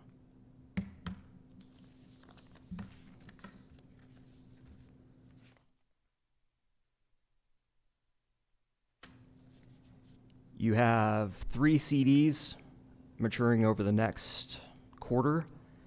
You have no more CDs maturing during this current quarter. Your financial staff has done a great job laddering out CDs. As the news has been telling us for the last year, interest rates will be dropping at some point. So they've done a good job of laddering out these CDs so that you guys will continue to earn over 4% rates on all these investments for their duration. 4% rates are about to become an endangered species, probably. I probably came up here 6 months ago and said we were about to have some interest rate drops, and those haven't occurred, but at the moment it seems that the September rate drop is probably going to happen unless there's a very compelling reason not to. This is the current yield curve. It's been what we would call an inverted curve, where the short-term interest rates are higher than the long-term. It's gradually transitioning to what we call a check mark, where it's high in the short term, lower in the medium, and then higher in the long term. We're expecting after a couple rate cuts for it to be a standard yield curve. In the second quarter, your portfolio composition was about 24% CDs and the rest in money market funds and pools. That portfolio composition stayed almost exactly the same for the third quarter. Your portfolio performance has been right on top of your comparatives, text pool and the rolling 3-month T-bill. The characteristic of laddering the CDs is as the short-term rates go down, the T-bill rates will go down, the text pool rate will go down, yours will stay up and lag. So you'll be able to earn a little bit higher interest rates for a little bit longer. That's the advantage of laddering. These are the current rates as of last week. As the advisor, we advised CDs over treasuries and agencies. You get between 10 to 20 basis points additional for the trouble of doing CDs. CDs have been the superior investment at 6 months and 12 months and sometimes 24 months, while treasuries and agencies have been strongest in the 15 to 21 month range. And this is a complicated chart showing you some obscure percentage chances of what rate cuts are going to look like. So at the moment, people are saying anywhere between 80 and 90% chance of a rate cut in September. 25 basis points is what they're thinking right now. A month or two ago, they were thinking maybe 50 basis points. Months before that, they were thinking something else. At the moment, 25 basis points looks very likely. And the later Fed meetings in November and December, they'll probably decide to either do another 25 or stay where they are, depending on numbers. Currently, the economic indicators regarding that have been mixed. The job market softening, which encourages rate decreases, while inflation has stayed stubbornly a little bit higher than I think people were hoping it would, which makes you want to keep rates where they are. At the moment, the current feeling among everybody is everybody wants a rate cut.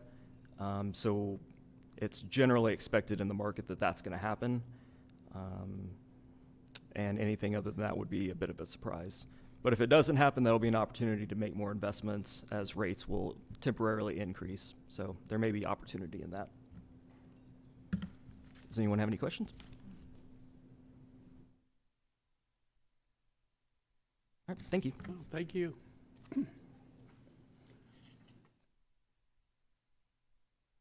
All right, with the end of those reports, we'll now move into item 3, citizen input. We have 4 electronic submittals that will go into record. Each council member has a copy of those. And we'll move into the citizens comment section. Please be reminded as I call your name, step forward and give your name and complete address for our city secretary. Wesley Jameson.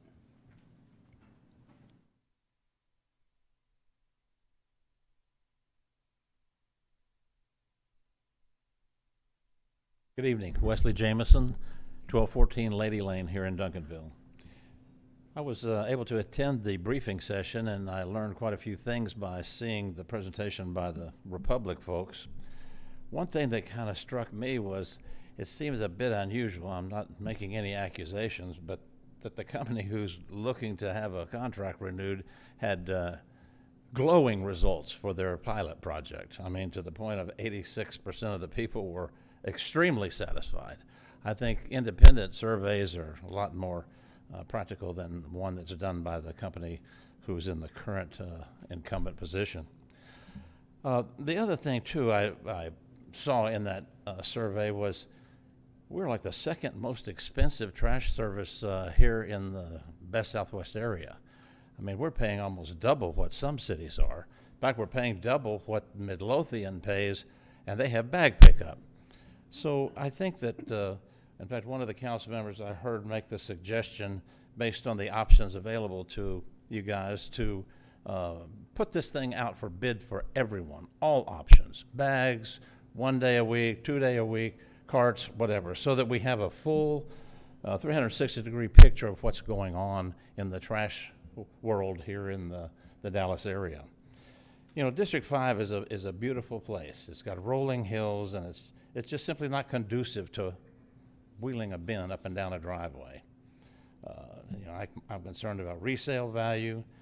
You got a lot of older people with disabilities, and you know, I think it'd be a good idea to check, you know, with legal to see if there's any issues regarding people with disabilities switching from where we are now to what we're proposing to do.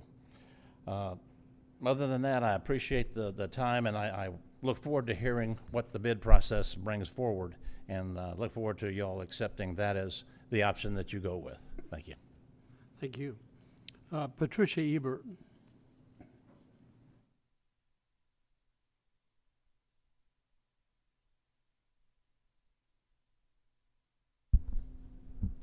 Patricia Ebert, 115 South Greenstone, Duncanville 75116. So effective yesterday, our former city manager did resign for personal and family reasons. What's going on in the city that the city's talking about are the salacious rumors about his resignation.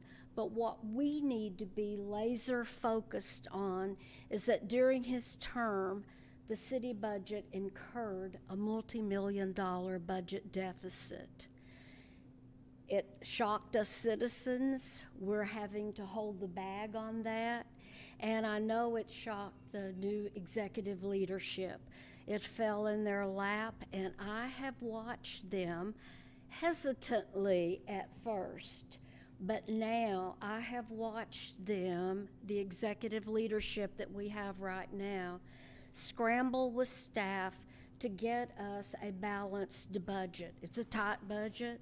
There's not much room for all the things that I would like to ask for, but it is balanced, and I'm hopeful that in 2027 we'll have more money. Thank you. Thank you.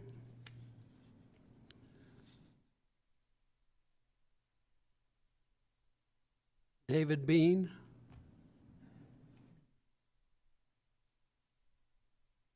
Mr. Mayor, City Council, I'm David Bean, 1202 Lansdale Drive here in Duncanville. Glad to be here. My children, they play sports here in Duncanville, youth sports, they absolutely love it in this city of champions. My daughter plays for Phoenix FC in Harrington Park, and my son plays quarterback for the Duncanville Mustangs at Redbird Park, and just really enjoying it. So many benefits from the parks that we have, wonderful parks that we have, so many things that can be done. From the time kids get home from school until they go to bed, there's so many things they could do, some not so great, but playing sports is certainly one of the great things they can do for themselves, their development, their community, their social skills. And so a big fan of the parks that you guys have in Duncanville, big fan of the sports, the volunteer coaches that are here. One of the main things that we have had in the past is in this time of year it gets dark, so when you start practice at 6:30 or 7, it's darker later, and so some kids have access earlier and they have light, and then those kids that have access later. It's been some situations where kids have been injured in soccer. There have been some potentially dangerous situations with cars and traffic in the neighborhoods, being able to see pedestrians and soccer players as they leave practice, potential worst case scenarios, strangers lurking in the shadows.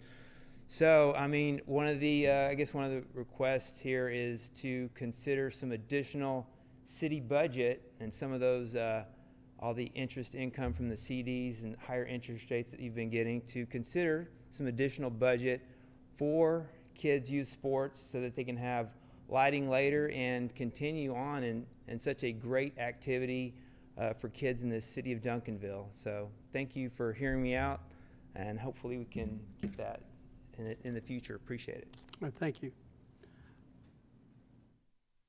John Higdon.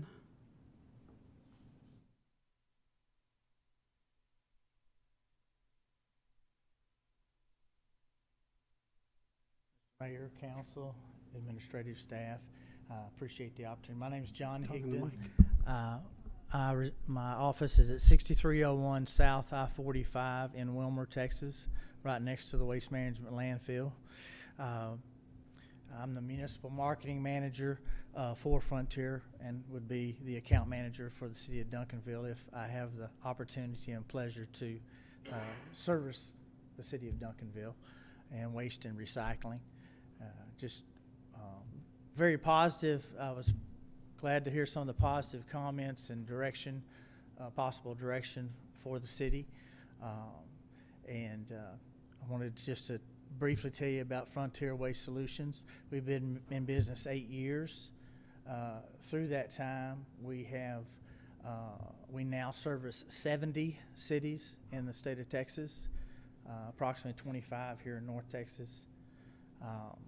And I would say, and I'll send more information to each of you with a list of those cities. And I would say, don't listen to me that's been doing this for 30 years, but call my cities. Call them and ask them why they're doing business with us. Our service is good, and you're the customer. If you want bags, we'll do bags. You want to do carts, we'll do carts. You want to do once a week, we'll do once a week. You want to do twice a week, we'll do twice a week. You write the rules, and we'll play the game with you.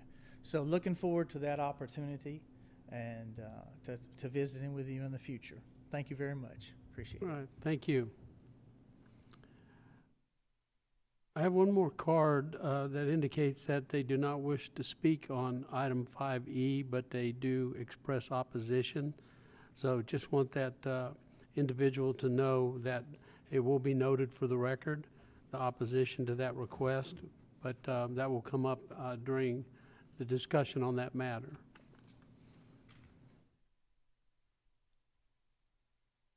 That concludes our portion of the citizens' input. We'll move on to the next item 4, consent agenda. And council be reminded that we tabled item B till I believe the September 16th meeting. So that means the consent agenda consists of items A, C, D, E, F, and G as referred to in the agenda. So with that, do I have a motion, Councilman McBurnett? Yes, sir. So moved. Okay, have a motion to approve the consent agenda by Councilman McBurnett. I have a second by Councilman Gooden-Cherry. That's a new one there. By Cherry Brown. I'm not going to live that one down. All right. Please vote. Ms. Cherry Brown. All right, thank you.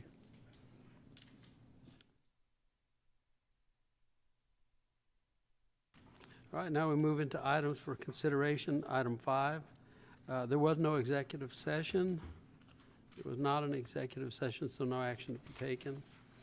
Item 5B, consider a resolution to enter into a joint election agreement and election service contract between Dallas County and other jurisdictions holding an election on November 4th, 2025, to be administered by the Dallas County Elections Administrator in accordance with subchapter D of Chapter 31 and Chapter 271 of the Texas Election Code. Chiquita Taylor is going to take that item. Taylor, I'm sorry.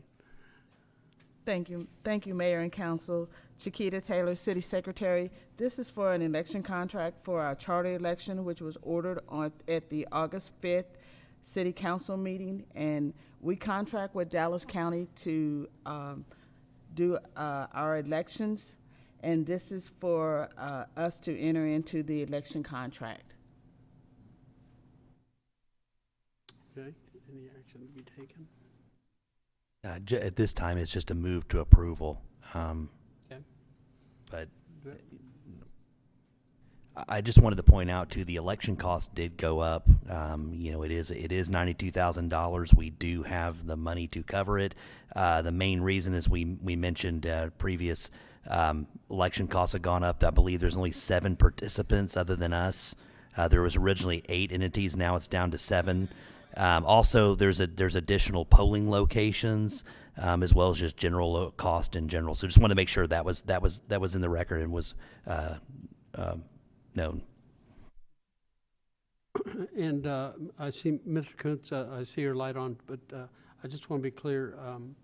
I think I printed off that staff report. Remind me, it's a little bit over $90,000. Our cut. That's correct. Okay. Okay, Mr. Coons? City Attorney, could you kind of just walk us through again where we are in this process of amending the charter and how this action fits into that process? Yeah, as part of consideration of this item as well as your previous action, the council, we went through and did a review to clean up a number of old antiquated provisions and references, and due to changes in state law, we identified there's a number of those. We had a couple of workshops where we addressed those particular things involving not term limits, but term from 2 years to 3 years. There was references to the budget, which has now been,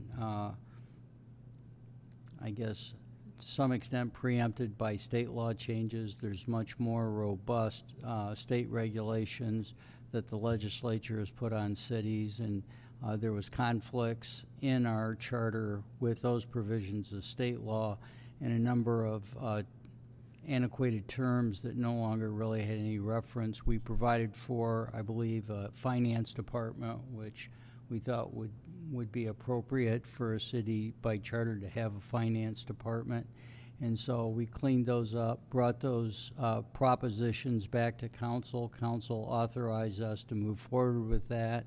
We brought back the appropriate election request through a resolution of the council. They passed that resolution. Instead of us running the election, and those elections have to take place in the charter on the uniform dates, which are November and May. There is already an election being held for some propositions from our state government for legislation that was passed at this November election, as well as some other cities do have November election, do not have a May election like we do. And so it was appropriate to move this item forward. And if there is a extension from 2 years to 3 years, then that would go into effect in May, and we could elect our first 3-year terms. And so there was some desire by the council to move that item, and as long as we're doing that item, we wanted to do all these others. So since we do contract with the county, and the reason we have to do that is they own and have the staff to handle the machines and to handle all the voting requirements that are now required under state law in particular, but federal law as well. And those machines are at a premium. If we had to go out and try to rent those machines, it is almost impossible to find the machines because the counties across the country are always in charge of the elections. And so as a consequence of that, we have to contract with the county to make sure the elections run appropriately, fairly, and in accordance with the state and regulations and statutes. So that's why you have this before you.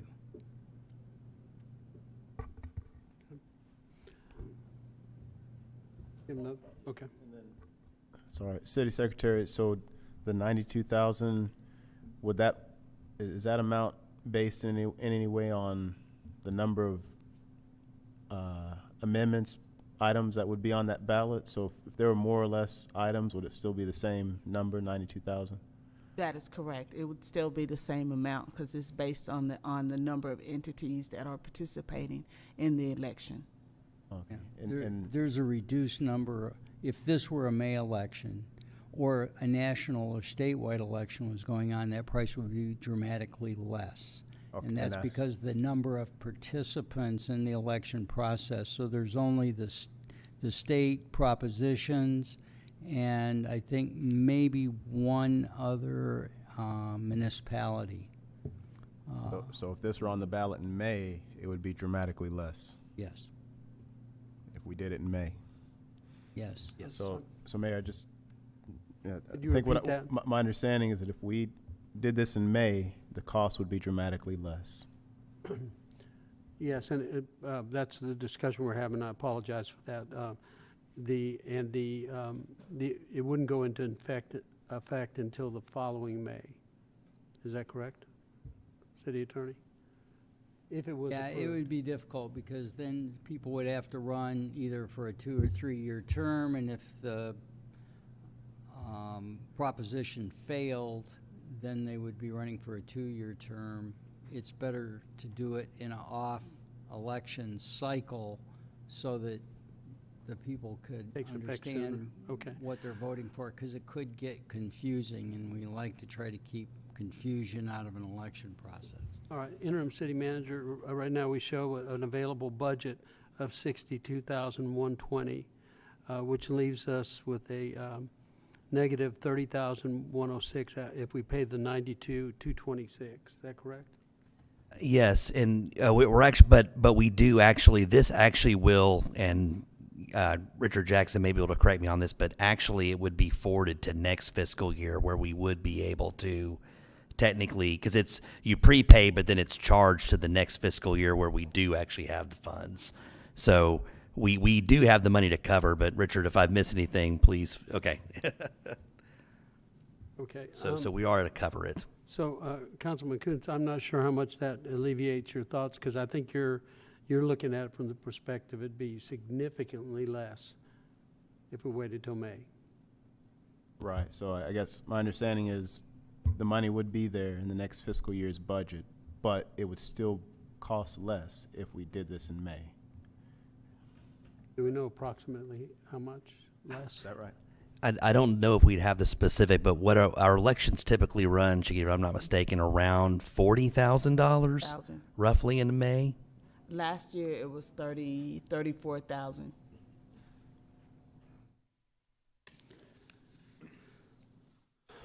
Okay, Council. So Mayor, just comment. So I will be voting against this because if we can save money by doing it later on, this isn't a matter of urgency. I know that a lot of the revisions are antiquated. I mean, things that are antiquated, but they've been on there since the 60s, so we can wait another 6 months. So, thank you. Okay. Any other council comments on this one?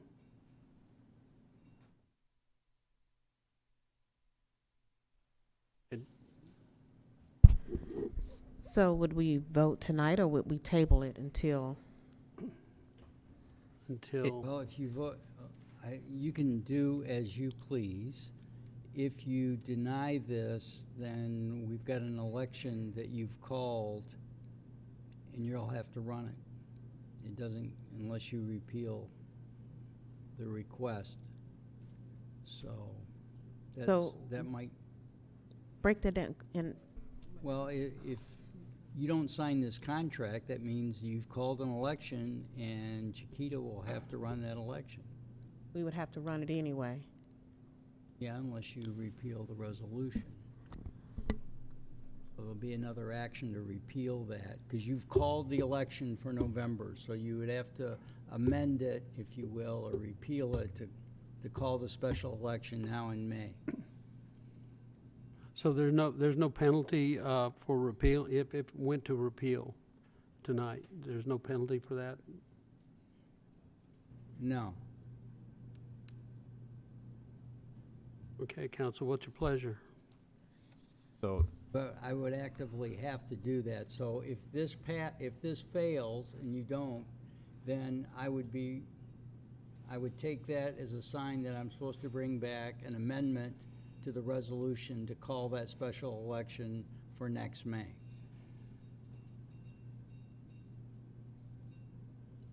I don't know what it'll do to your relationship with the election officials in Dallas County, but I only bring that up because they might not be happy with you, but that's fine. You get to make that decision.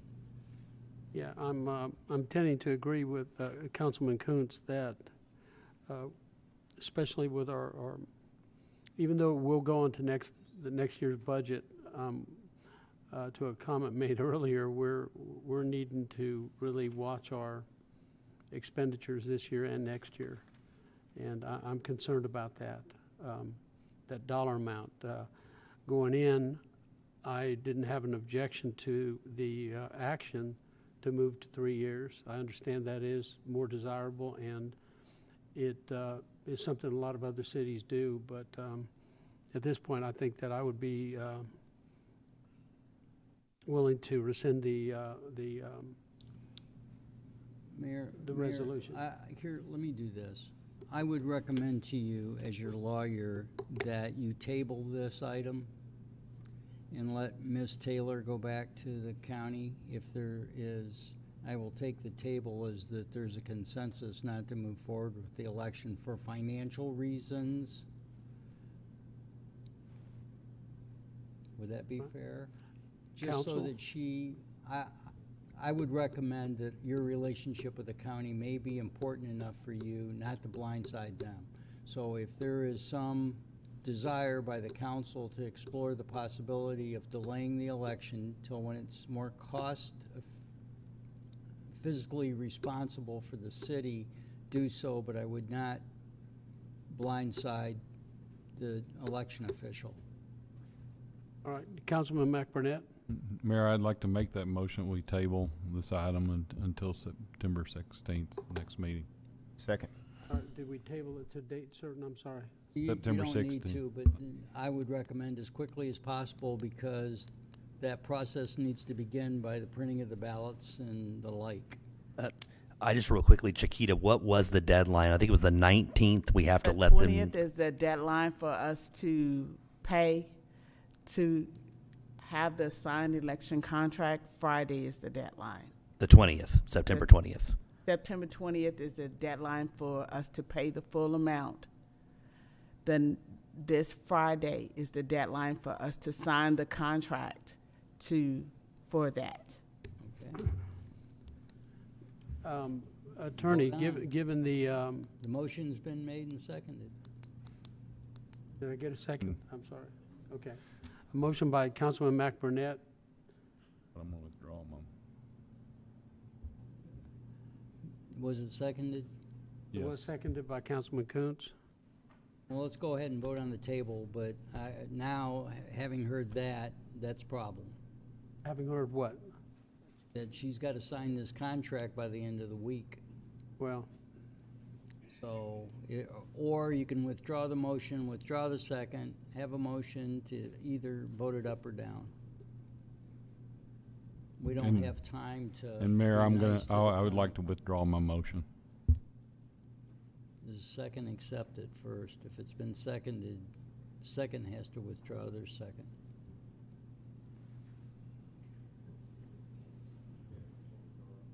Mr. Kuntz, okay. Mr. Pennebaker? Thank you, Mayor. City Attorney, just a little bit more about the confusion that we might be creating in May if we do this. Pushing it off to a May election where we have people running and You don't know if you're electing them for a 2 or 3 year term, and then you've politicized their candidacy with that issue. have you ever seen anybody do that? No. But there's a lot of things I've never seen before. That's my only concern is what are the citizens, population gonna think they're doing when they're voting in May? Because they wouldn't be voting for that term for that time. They'd be actually voting for the next one. It's difficult to do because I need an ordinance change. Once it's approved, then it's canvassed. So then you've then got to adopt an ordinance amending the charter based on the proposition. And so the canvass for the candidate is at the same time as the change in the ordinance, and it creates confusion among the electorate. And like I said, there's a lot of things I've done, but I haven't done that. And so it could be problematic it may postpone it till the next election, depending on what happens. If there's 3 people run, then you've got a runoff, and then you've changed the charter in the meantime before the runoff. Now, are they for a 2-year term? So there's usually a proposition what I call a transition provision, which is one of the things I'm taking out when you went to single-member districts, that said that this change in the charter is not effective to the following May's election. So it would not include anybody that's a current, would be an incumbent in May. That's a lot To there. avoid that kind of confusion. And personally, I think it's important that we do this and move it forward for the consistency of future councils, because we'll have, you know, a longer period of time that we have councils in the future working together. We're going to have a year where there's not an election. I would vote to have the election. Okay, let me clarify something with the attorney, because it seemed to shift direction upon the discovery that we would have to verify with the county by this Friday. We have to turn in the contract Okay. for And so the does to that the play county. back into your concerns over the response from the county and their relationship with us, that we're at the last minute? Yeah, but if you wait, then it's too late, and you've made the decision, and haven't you? Okay, But here's what they do, is they figure the cost based on the number of municipalities that are participating, and therefore that drives where the voting center, we call them voting centers now, where those voting centers have to be and how many they have countywide. So if you only have a number of municipalities, you're bearing a disproportionate amount of the cost for the voting centers, because there's only you in the county. So now they've got to have voting centers here that they may have had more centralized, located somewhere else, because you're having an election instead of a countywide election.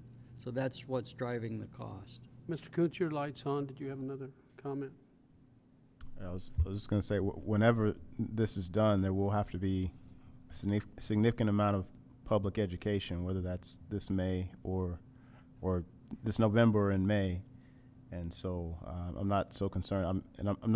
I'll go on record and say I'm not in favor of all of the amendments anyways, but I'm not concerned about those getting elected. I'm more concerned about the cost. So it sounds like we need to go ahead and vote on the contract, whether we're going to do that or not. So I'll make that motion to approve, even though I'm voting against it. I'll second that. Okay, we have a motion by Councilman Kuntz and a second by Councilman McBurnett. Please vote.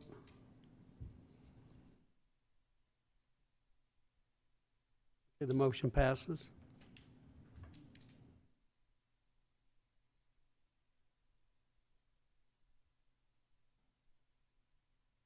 City Attorney, any other business we need to know of regarding that issue now that we voted on? No. Okay.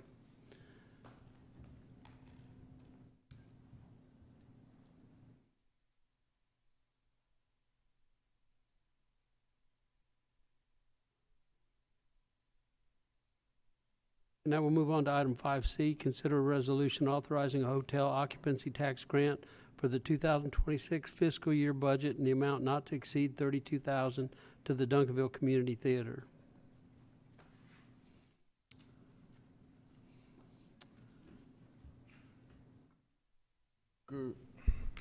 Good evening, Mr. Mayor, members of the council, staff. I am Marlon Goff, Assistant Director of Economic Development.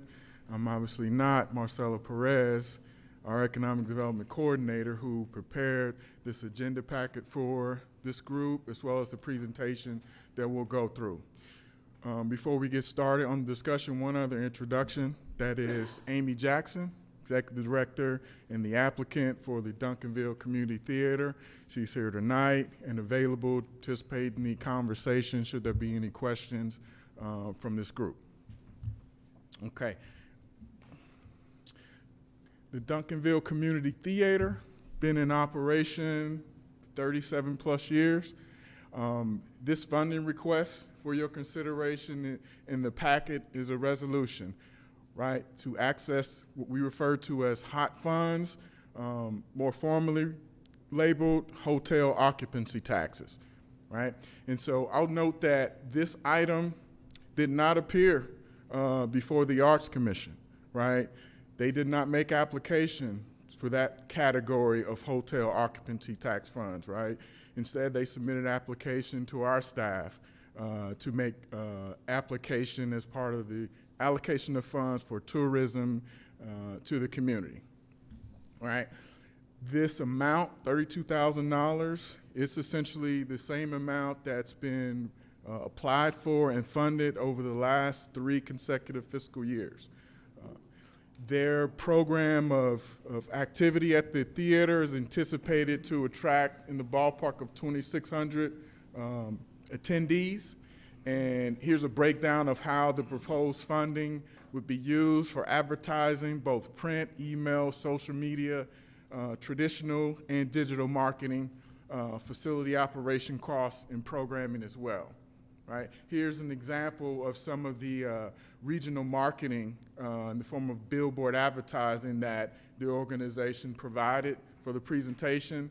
Right? So what you're looking at is I-35 going both north and south. It's probably in the city of DeSoto, that particular billboard. Right? One of the notes that the group has shared with us is that the Duncanville Community Theater is listed as one of the top things to do in Duncanville with publications, as an example of TripAdvisor, right? And so, again, they're partnering with the local hotels as one of the qualifying criteria for this category of hot funds, right? So you can see here, as part of their marketing plan that's included in your packet and attached to the application, right? They're providing discounts for those patrons who are traveling and booking hotels if they choose to stay at one of the local Duncanville's hotels, right? And then, pay the hotel occupancy tax. They'll receive discounted theater tickets. So again, that was the last slide. Again, this is the application. I'm here. I'll do my best to answer any questions, but we also have the applicant, should there be any, for that group. Thank you. Okay. Councilman Cherry Brown. I'm not sure if this question is directed to you or not, but you mentioned the 32,000 did not go through the Arts Commission. Is that something that has done in the past? Why was that?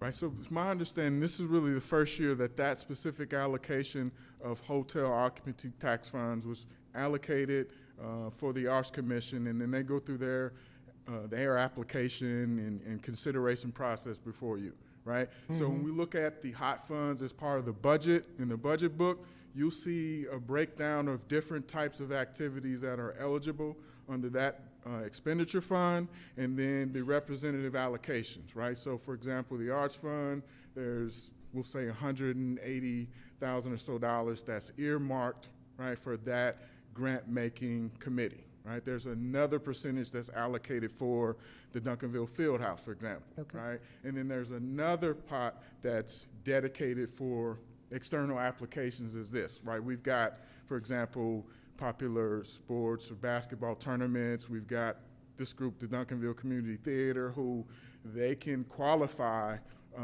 under that category of tourism, whereas some of the other programming, maybe for example, the Arts Commission would not. So the answer, the statement earlier is that no, they did not apply as an arts grant or programming. They instead submitted an application to our staff in consideration what they've done historically based on their programming, their facility, and its impact on local tourism. Mr. Kuntz. Thank you, Mayor. So it's a question for the theater director, actually. Yes. Amy Jackson, Director of Duncanville Community Theater, 934 Cambridge, Duncanville. Thank you. So it says the theater's been in service for 37 years. Yes, yes, we have. Would you be able to give us a very, very, very, very brief summary of the theater's history Yes. during one- that 37 years up to this point? Yes, thank you for that opportunity. Actually, we were started in the summer of 1988. A little shout out to the Chamber events next week. Tom Bryson will be the guest speaker at the 9/11 Evening of Remembrance, and he was a newspaper reporter at the time. And he's the one who planted the bug that there would be an empty building on Main Street that was the former City Council and Courts building. We requested from City Council the permission to use the theater, the building that summer. We would convert it into the theater. They didn't have to do anything. We were going to do 2 plays. We're still here. That was in 1988. Throughout that time, we, for the first 2 or 3 years, we asked for permission from council to do shows on a show-by-show basis. And then in 1990, I believe Mayor Jim Toe recommended that we be given a 1-year lease. So then we were able to actually start planning a full season of shows and not have to pick one show at a time. In 1990, we also first applied for what was then called hotel motel tax and received $1,200, I think, at that time. Through the years, we've been fiscally responsible, and we've been fortunate to receive the Hot Funds grant money every year since that time. We are in our 38th season. We're getting ready to open our second show of the season at the end of September. It's called The Demons of Fleet Street. We're excited about that show because one of our board members is a published playwright, and he wrote this play, and we will be the world premiere of the full-length version of that play, meaning that whenever the show is published and picked up by a publisher who I think will be in town for the second weekend of the show, then it will always state in the front of that playbill that the inaugural premiere production was at Duncanville Community Theater in Duncanville, Texas. So that's a little international advertising, actually, that will come as of that.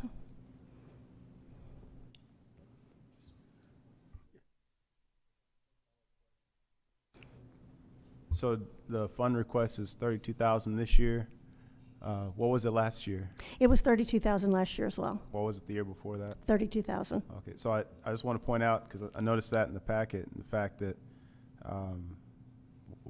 obviously the cost of everything goes up, but the theater has managed to keep the expenses down to be able to have the same funding requests the last couple of years. And I just I do want to point out, I am an advocate of theater in general, but we lived in Duncanville several years before I ever went to a play or had any involvement. And I do want to encourage everybody to go.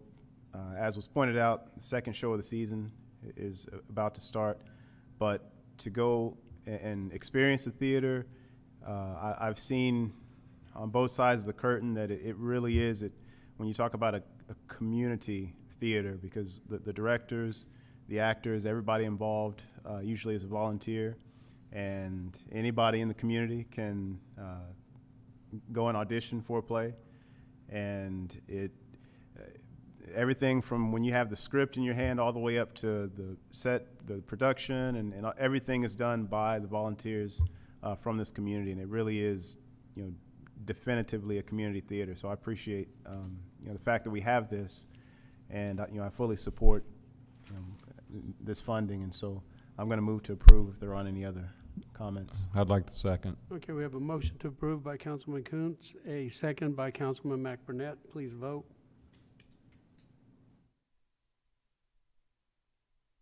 McBurnett. There you go. Thank you. Thank you very much.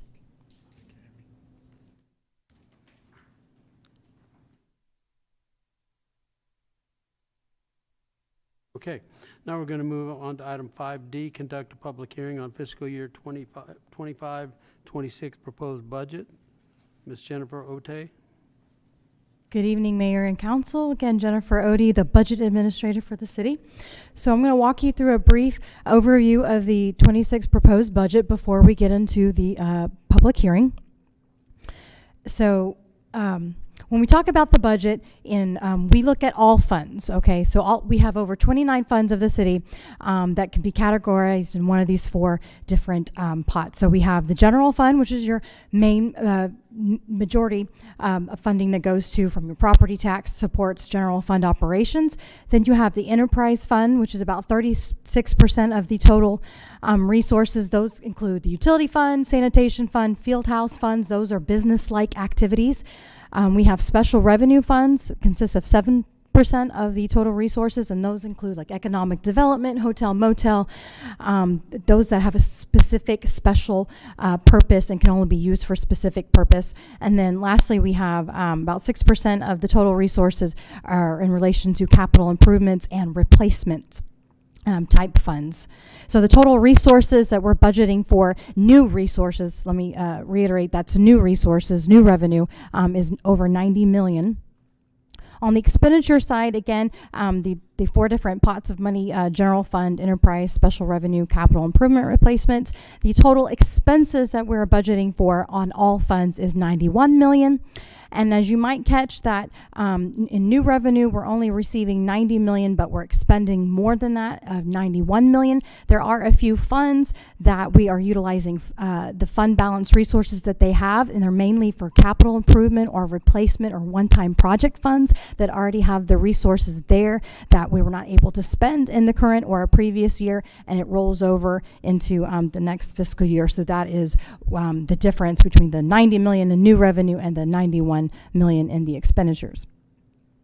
So just some budget highlights, walking through the different activities that we are doing with this budget. So reimagining high quality of life. We're continuing to support the arts with the arts, continuing to transfer funds to the Arts Commission so they can do their grant program and continue that programming. Economic development continues to support beautification of our right-of-ways and our entries. Continuing to do our signature events like our July 4th and our Christmas.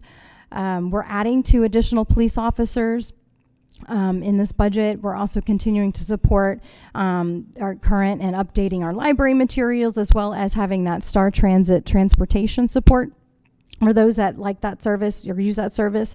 So emphasizing governmental accountability. So we're instituting a performance metric dashboard that will be able to kind of give a snapshot of the performance of the city and the different things that we provide to the citizens. We have the OpenGov online budget and transparency portal, which this was the inaugural year of being able to put that out online, putting together the online budget. We're investing in our employees and our retirees. We're budgeting for a 3% across the board. That includes full-time and part-time employees, as well as up to a 2% merit increase. And we're also continuing to increase our retirement pension program to try to work our way back up to the maximum benefit level. It's going to take us about 5 years to reach that. So then we are in alignment with various other cities in the area. Additionally, we're going to implement My Government Online. That's a public works initiative. So a lot of the public works activities will be more efficient with this software platform, as well as continuing our regional partnerships to maximize our resources and the services that are provided through them. So promoting innovative ideas for development, so continuing to invest in incentives for redevelopment, shopping center revitalization and downtown Main Street corridor, having $900,000 available from economic development funds to do that.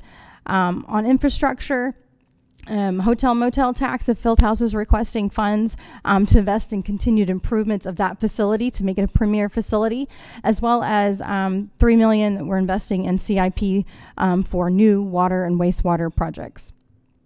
And then lastly, advancing our marketing strategy for the city. A big project that the marketing and communication team will be taking on in 26 is an ADA accessible digital content project that's going to take a lot of their time. So to make everything that we have available in a digital format to be ADA accessible. We'll continue funding for Swagit and improve our capabilities here in the city council chambers to broadcast and record multiple meetings at the same time.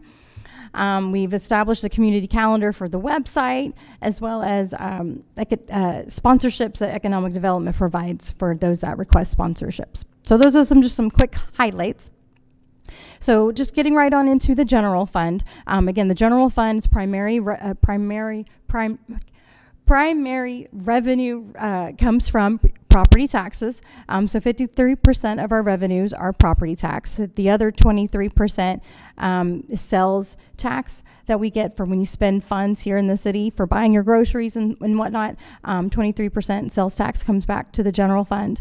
And then everything else is those other categories as you see there, whether it's permits and fines, revenues we get from other organizations, franchise fees like what we get from Encore and what we get from Atmos for right-of-way usage. This just kind of shows you the general fund revenues broken down in a table format. Overall, our revenues are proposed at 5% greater than the 25 adopted budget. And you can see over there on the far right column, you can see where the variations are in terms of what funding sources have increased or decreased. This slide here shows you just the certified taxable property value and how that is determined. So as you can see, at least over the last 6 years, that the property values have continued to increase. The certified values is what establishes or what is in the calculation of the tax rate that is ultimately set. So our taxable values in the city has increased 4.5% over last year, which is actually much less than it has been in the last few years. But so overall, our certified taxable values are just over $4 billion. And then with that new construction, $8 million has been added to the tax rolls this calendar year. This chart here just shows you a breakdown of the tax rate, how it's changed since 2019 here, as you can see. So this budget is built on a tax rate of 0.600166. On the average taxable value home, $263,000 is the average taxable value. That produces an annual tax about $1,500, or on a daily cost is $4.33. So that is about an $83 annual change on the city paid tax.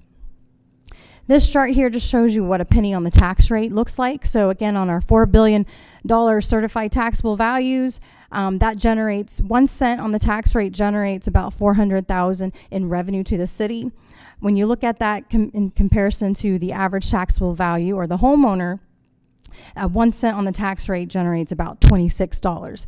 So if you were to reduce the tax rate, for example, by a cent, it would the revenue on the city side would be $404,000 less, but on the average annual impact on a single family home would be about $26 less in the annual. And just to show you what it looks like depending on what your home value is, now the taxes are going to vary from person to person, from homeowner to homeowner.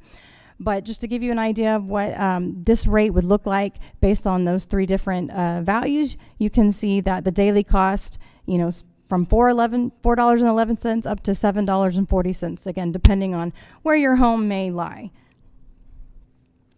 And just to iterate here, this is actually on our website. If you don't know that this website is available, it's actually put out there by Dallas County. If you want to know what your taxes look like before you get the postcard and all of that is settled, if you go to our website and you go under the City Hall and you find the Fiscal Services Department, you will see a link to this. It'll go directly to this page. You just have to enter your street number and your street name, and it'll take you to an estimate of what your taxes will look like for the 25 tax year. So taking that range, again, from the $250,000 house to the $450,000 house, that middle number there is about $5.76 per day. So what does your taxes get you for what you pay? So on a basic need, so we have street maintenance. Over $1.5 million is dedicated to street maintenance. And street maintenance means the crack sealing and the overlays on the streets, the things that help keep our streets in a condition before they turn into a CIP where you have to completely start over from scratch. So we have over 156 miles of paved streets that our Public Works Department maintains. Then safety and security. Over half of our budget actually goes towards police and fire. So it includes the regional partnerships that cover our dispatch, it covers our jail, it covers our animal shelter. You have 24-hour-a-day police and fire EMS on call at any whenever you need them. It also includes emergency preparedness. It also includes our traffic systems with our traffic signals and all of the signage that goes with that. It includes the court, operating the court, as well as the city marshal. Those are the city safety and security related items. We also have operations. Of course, you need a city administration to be able to provide support to those workers that are on the street, the police officers and the firefighters. We have city secretary and our public informations. We have all the internal HR, IT, finance, planning, those things that support the functions. Quality of life items. We have code enforcement. That's neighborhood vitality. We maintain over 244 acres of parks and 13 playgrounds. We do community events such as popular Boo Bash and the movies in the park and concerts. We have our public library. They have a variety of programs that are offered and a voluminous amount of items in their collection. And then lastly, on the civic engagement, we work hard to try to communicate and to market the city and be able to communicate all the things that we are doing. We have the city council and the boards and commissions and also things like crime prevention. So that is what your taxes can get you for around the same cost as a latte or a cup of coffee, depending on what you like. So overall, on the expenditure sides, what you see here is two pie charts. One shows you, on the left, shows you the expenditures by type. So 66% of our budget goes to salary and benefits. We are a people organization. We can't do what we do without the people.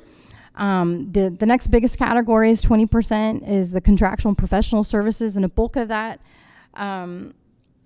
is really the regional partnerships that we pay to the other cities, that partnership with that, and then also street maintenance, for example, falls into that category. And then on the right side, you see expenses broken down by department. So the three largest departments in the city are Public Works, Police, and Fire. That is the bulk of our budget. And this will, again, just kind of shows you in a table view how that's broken down by the various categories. So 5.5% is the change over the previous year or this current year adopted budget. So just some of the variances. Again, we were being aggressive when it comes to pay. So this budget does include $2 million increase in salary and benefits. So that's, again, the COLA, the merits. We were able to keep our insurance rates flat. We are able to increase the TMRS contributions. That's our retirement, so we can continue to build up to the maximum benefit there. We're adding 2 police officers and 2 firefighter positions to help work towards, we have that matrix report study. And what is needed in order to service our city effectively. So we're starting to work our way towards those recommendations with those ads. And also we are proposing 6 full-time mowing crew members. So as you may know, that the city has always contracted out our mowing. So that includes everything from the parks to the city-owned properties to the right-of-ways to the highways, all of those areas. The city has always contracted that out. So what we're proposing is to bring a mowing crew in-house so we can save on some of that cost as that cost continues to go up with the third-party services. So we will be able to do a lot more in-house and be able to hit those trouble areas sooner and be able to keep up with the parks and our city-owned type areas. So the other different areas, so supply and materials, our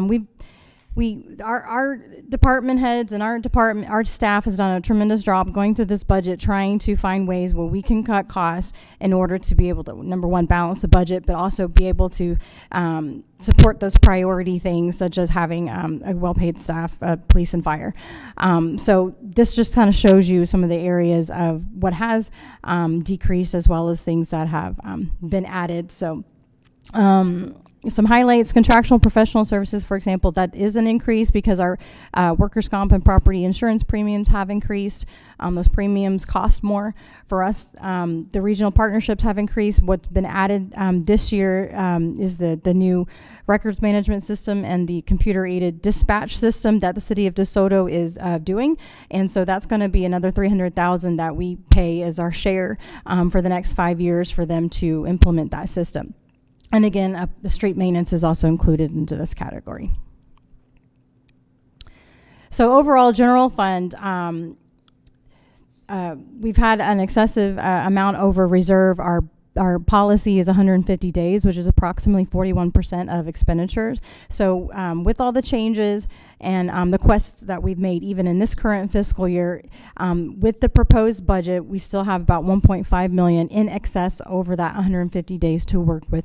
That council, can direct how you would like to utilize those funds. If you want to, something we can talk about in the future when we get closer to maybe some of the bond things or some of those recommendations. So we still have an amount there over that 150-day target. So quickly, just running through some of the other funds. So the utility fund is the second largest operational fund, and this is, of course, your water, your sewer. So what the revenues are based on in this year is the fourth year of that water rate ordinance. So the base water charge would change from $19.84 to $21.83. The base sewer charge would change from $23.58 to $24.75. And then assuming a 6,000 gallon usage, of course that can vary depending on how much water you use, that monthly difference is about $8. On the utility expenditure side, so this includes moving utility administration. We relocated 6 full-time employees of our public works staff that does do utility operations into the utility fund. Also a one-time project of digitizing the rest of our paper documents that we still have out there. Utility operations is the water and sewer operations. 15.2 million of the expenditures goes towards paying the Trinity River Authority, which is our wastewater treatment facility. We don't have our own treatment facility here, so we do utilize TRA for that, as well as wholesale water purchases that we get from Dallas Water Utilities. That's 4.6 million, and then 3 million of these funds go towards CIP projects. But at the end of the day, we do show a net of 162,000, and that's about 178 days of fund balance in reserve. The sanitation fund is our next enterprise fund. This is the garbage collection. So this revenue does include a 5% increase, and that's for that CPI increase that's passed along to us. This means that our curbside will go from $27 to $30, and that's approximately 9,400 people. And then the alley, we have approximately 2,000 people that get alley services, so $34 to $38. And just note that that additional amount raises about $207,000. And which goes to CIP for alley reconstruction. On the personnel or on the expenditure side, this fund does support 5 full-time employees, including an admin and 4-member litter crew. But the bulk of the cost, of course, goes to garbage collection and landfill. We also have a household waste program for our events that we do every year for recycling and hazardous waste disposal, that sort of thing, as well as emergency brush removal. And then we are budgeting $31,000 to put some more of those big belly compactors, which we have a big belly compactor out here in front of City Hall, if you have noticed it, as well as more decorative trash receptacles around the city. The drainage fund, there's no change here in the drainage fund in terms of a fee, but what the expenditures do cover, we do have 1 full-time street maintenance position there. The drainage fund covers a stormwater compliance. We have to comply with stormwater education to get that MS4 permit. Also, we have street sweeping that has been out of this fund. We are going to purchase our own street sweeper so we can do more of this in-house, but this budget does assume continuing to do third-party street sweeping. And then also we do capital projects. So a portion of the capital projects proposed here will go towards Cedar Ridge when that project kicks off, as well as any other CIPs needs that come up during the year. We are in the process of a drainage master plan, and so that will give us the information we need moving forward in terms of how to plan the capital. Okay, hotel motel is the fund that we receive for hotel motel tax. It can only be used for specific things like tourism. We can spend it on the field house, things like that. We have 8 hotel motels here. The collections have been stable. We continue to see an increase in the revenue. On the expenditure side, we do have a special events planner that comes out of this fund. We are budgeting for the various grants, may not be the right word, but such as like the community theater, but also some of the other events and regular applicants that do request hotel motel funds. We do budget money for that. We did budget $150,000 to set aside for possible wayfinding signs based on our budget workshop. That might be redirected, but we'll have it earmarked in the funds for perhaps field house projects or other park signage, or however council may direct. Then also, it also includes transferring funds out to the arts fund. So 15% of hotel motel taxes can be spent on arts type expenditures and events. So 15% of what we project the revenue to be is what's being transferred out to the arts fund. Additionally, the field house is requesting $199,000 worth of improvements, which I'll list here. So they want to change out their marketing signages, their indoor signage. They want to do their entrance mural, refinish their floors, upgrade their lighting. We want to conduct a facility needs assessment for the field house specifically, so we know exactly what needs to be done, as well as change out the flooring in the clubhouse. That totals $199,000. And then lastly, economic development, that comes from a half-cent sales tax. Economic development is for obviously economic development and redevelopment and helping the business community, as well as a portion of that is for community development. So again, we have 5 full-time employees that come out of this budget for the administration, as well as half of the special events planner. $349,000 being spent on beautification efforts, $469,000 for special events, the signature events, and then $1 million that goes towards the incentives, the sponsorships, and those kind of expenditures. But at the end of the day, we have a net positive of $104,000 and $6 million ending fund balance. So for them to do the things that they need to do. So remaining dates, next council meeting will be our public hearing on the tax rate specifically, and to do all the formal adoptions on the tax rate and the budget. The last date to adopt, it will be September 17th, as we do have to send the ordinance over to Dallas County. And now we're at the public hearing.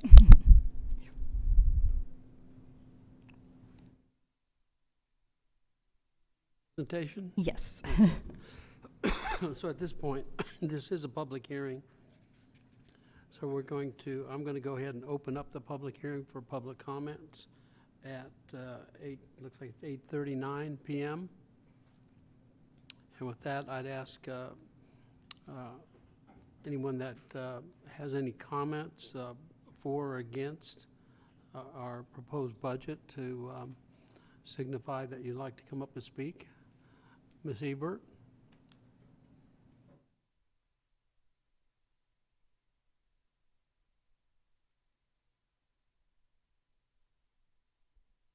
Patricia Ebert, 115 South Greenstone, Duncanville, 75116. First, the good news. I have told so many of my neighbors that ICM said that he was going to increase the traffic patrols, and every neighbor to a person is ecstatic, and they start naming streets that the police can start patrolling and getting those moving traffic violations, making our city safer, but also helping out the budget a little bit. And I do applaud communications for changing Champion to digital, because you know that legal size slick sheet with all the multicolors that gets extra postage in our water bill. Well, there's just not much room to tell about the city. When it goes digital, it'll save money, plus they have more room to tell us about what's going on in the city. And I do support the budget. I will admit I'm still in shock and a little bit angry about the budget deficit, because I had in my head all these things that we could do to improve the city, keep improving it in 2025, and 2026. But I'm getting over it, and we just have to deal with what we have. That's all we can do.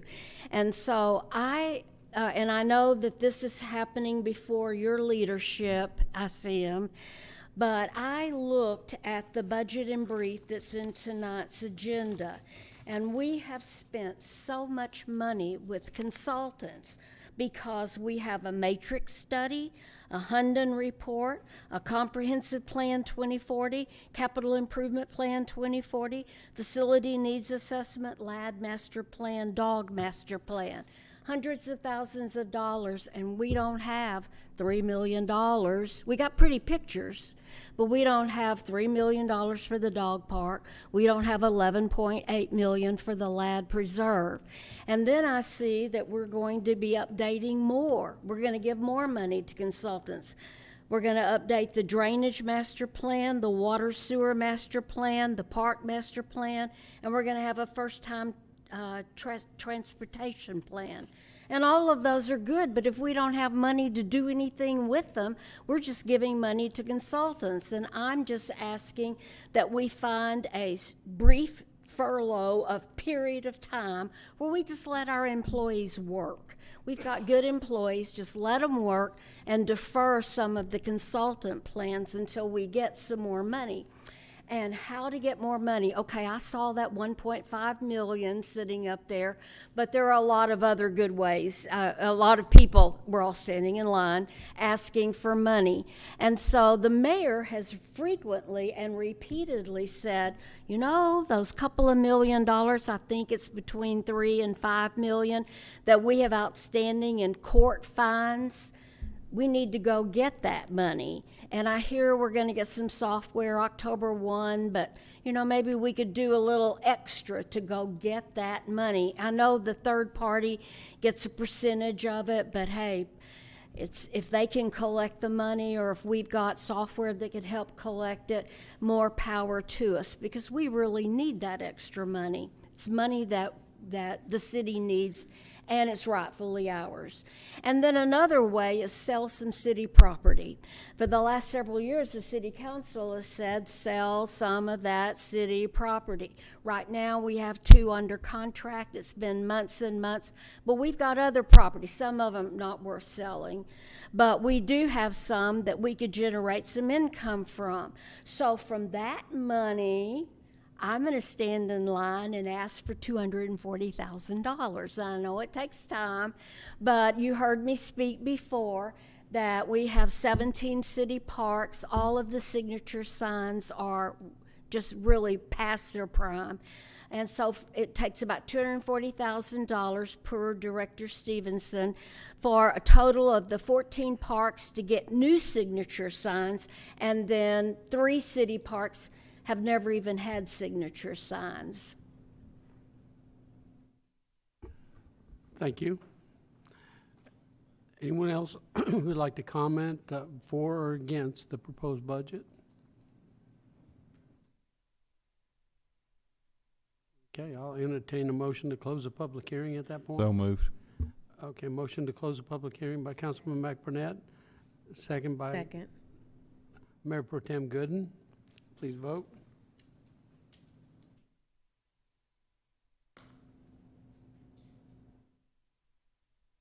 Thank you. Council, questions or comments? Ms. Gooden. Thank you, Mayor.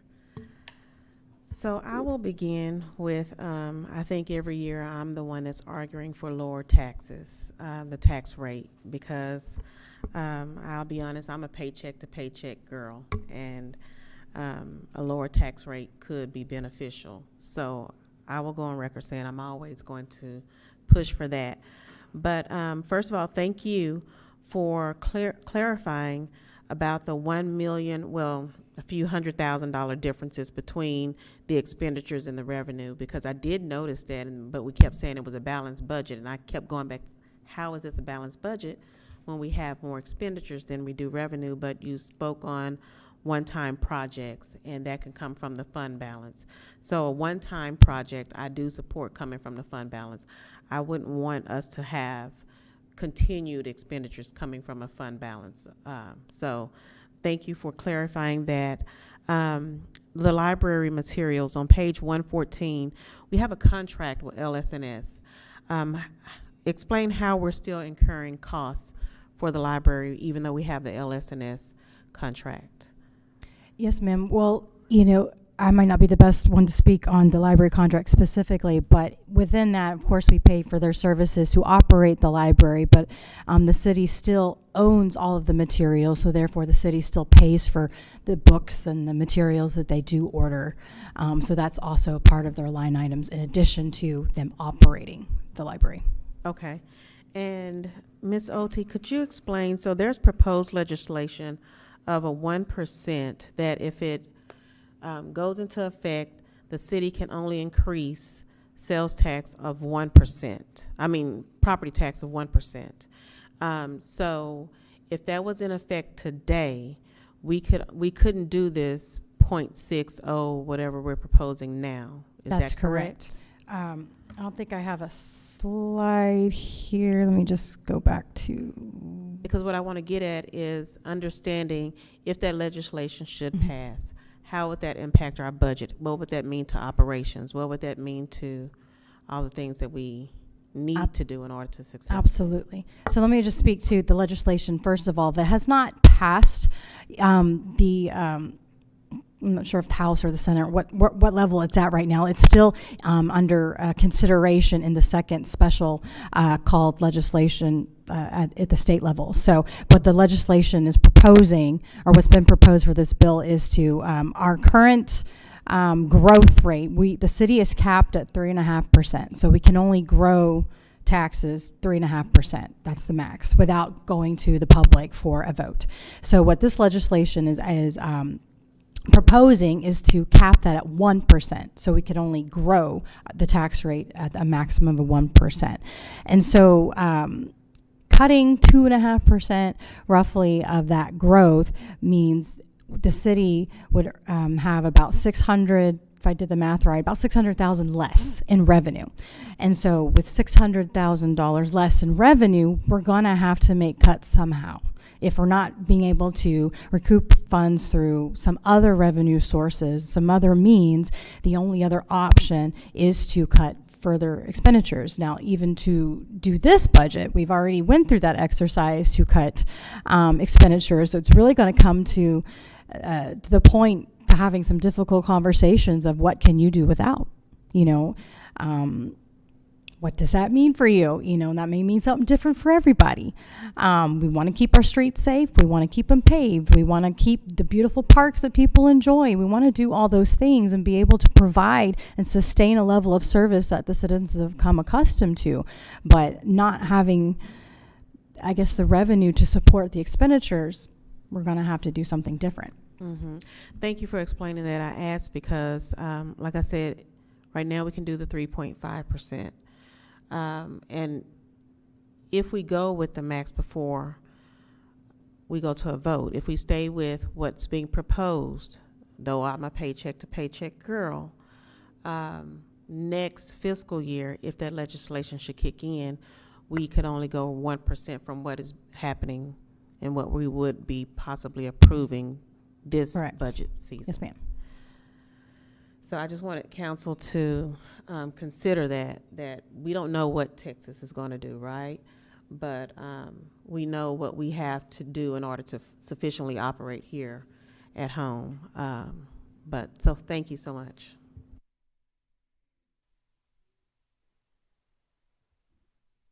Thank you, Mayor. And again, this is might be another departmental question that may not necessarily be for you, but I noticed, because there has been recently inquiries about parks, capital improvement projects, and lighting in particular at Harrington Park.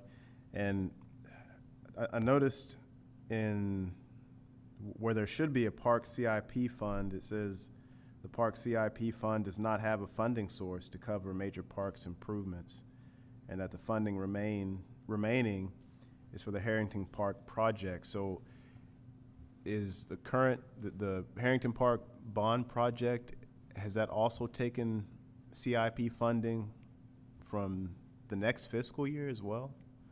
Or is there a CIP fund for parks in the next fiscal year budget? There is a CIP fund, but as you said, we do not have a regular funding stream for parks projects. So what's remaining in that particular fund is finishing out the bond, 2018 bond project. So there's no additional funding for other projects at this time. Thank you. Mr. McBurnett? Thank you, Mayor. Ms. Ote, I want to thank you for, I know there's been a lot of blood, sweat, and tears to go in this stuff, as well as the staff and what they've had to do.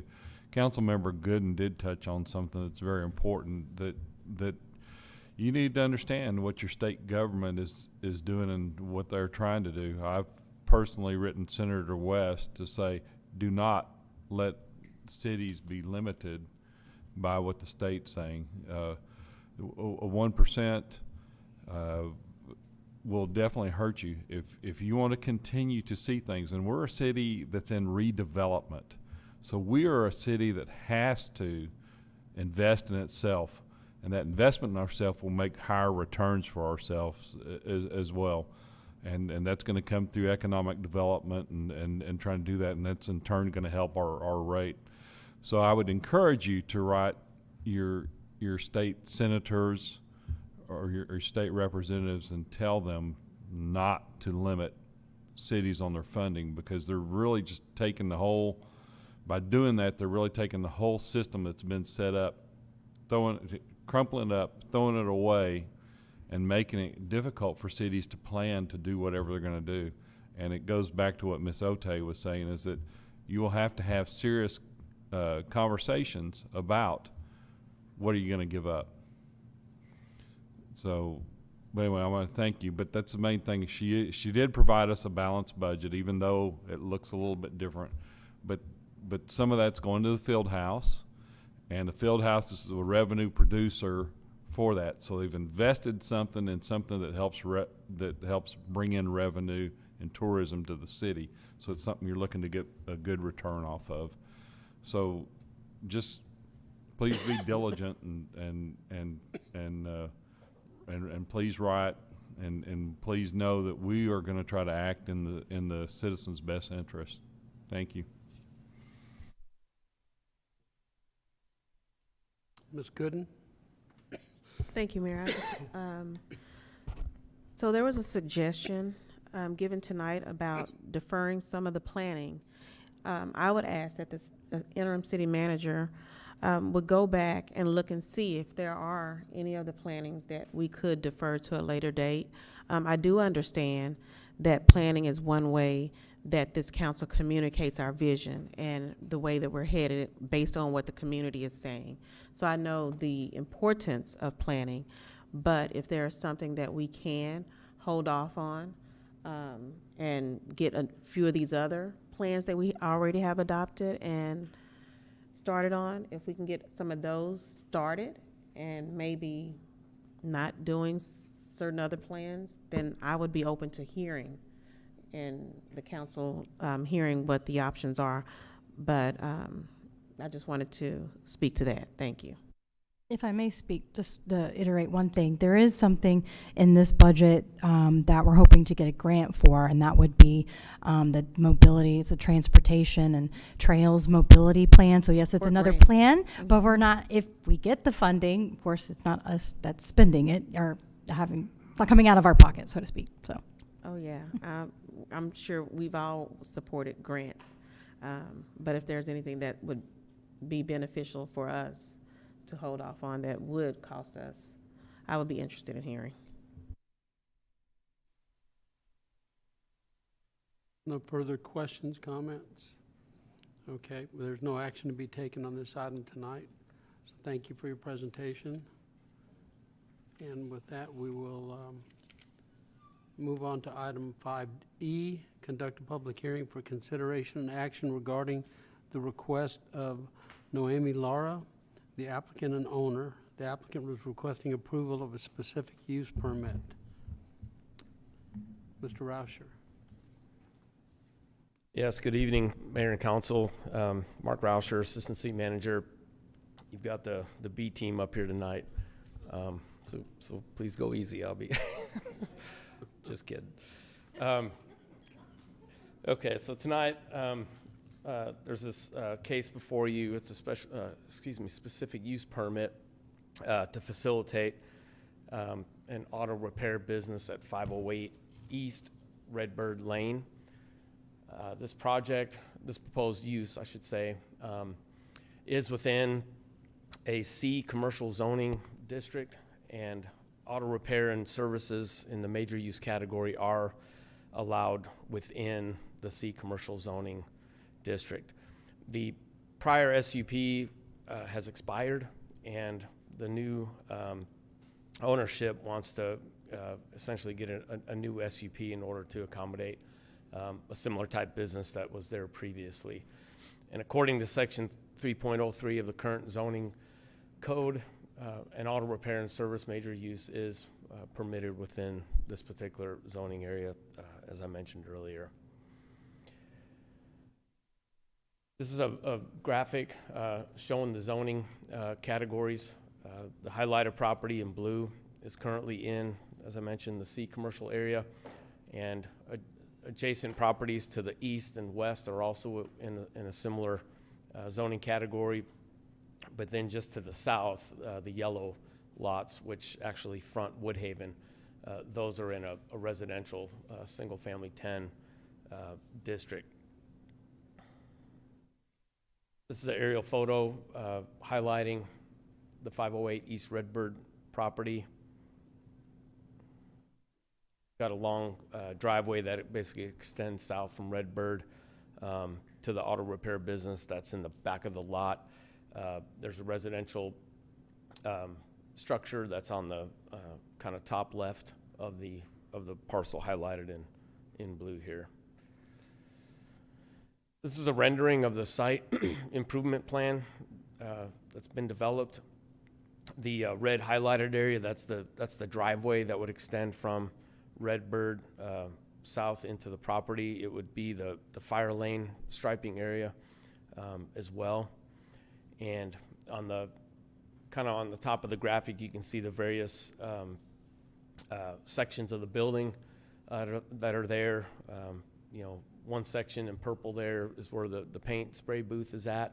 And then there's another section where they have like an elevator for vehicles to be propped up so they can work on them. There are also different little office arrangements scattered throughout these buildings as well. And then on the far south end of the property, which is on the left-hand side of this screen, that's a fenced-off area that'll be fully paved, and that's where inoperable vehicles would be stored. That area would also be fenced off with a gate that'll be installed as well. So this particular case was heard at the June 9th Planning and Zoning Commission. 15 mailings were sent out.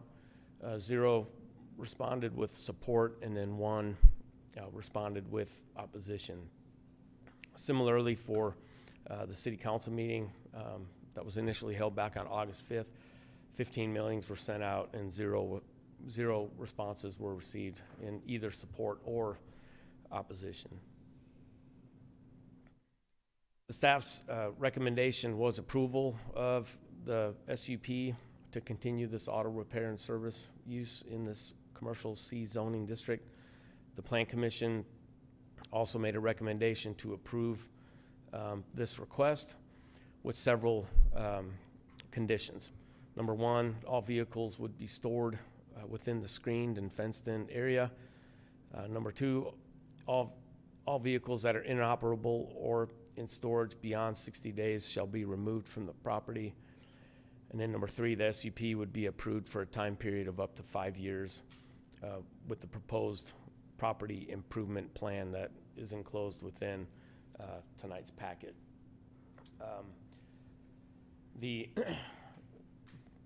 Basically, the Planning and Zoning Commission did approve this request with a 5-to-1 vote, as I mentioned, at their June 9th P&Z meeting.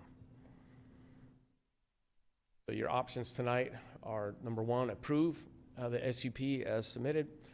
Number 2, approve with additional conditions on the SUP to ensure compliance and compatibility with the site. Number 3 is denial of the specific use permit. And then number 4 is to table this item to the next regularly scheduled city council meeting. So with that, I'd be happy to take any questions that you might have this evening. Hey, Mr. Rosser, if that's the end of your presentation, this is a public hearing. So we'll go ahead and open the public hearing to get any citizen comments at 9:02 p.m. That I'll ask in the audience if there's anyone here to speak for or against this SUP request. Is the applicant here? Okay. To be clear, you're not the applicant, right? Well, come on up, though. It's okay. Are you Ms. Juarez? Okay. Could you get the mic? Yeah, there you go. Thank you. Sorry, I misunderstood. That's okay. I was here the first meeting, which was, and I'm sorry, good evening to everyone. Name and address. I'm sorry? Name and address. My name is Susana Juarez. My address is 423 Woodhaven Boulevard here in Duncanville, 75116. Thank you. And I was here on the first meeting, August 5th, and I was against this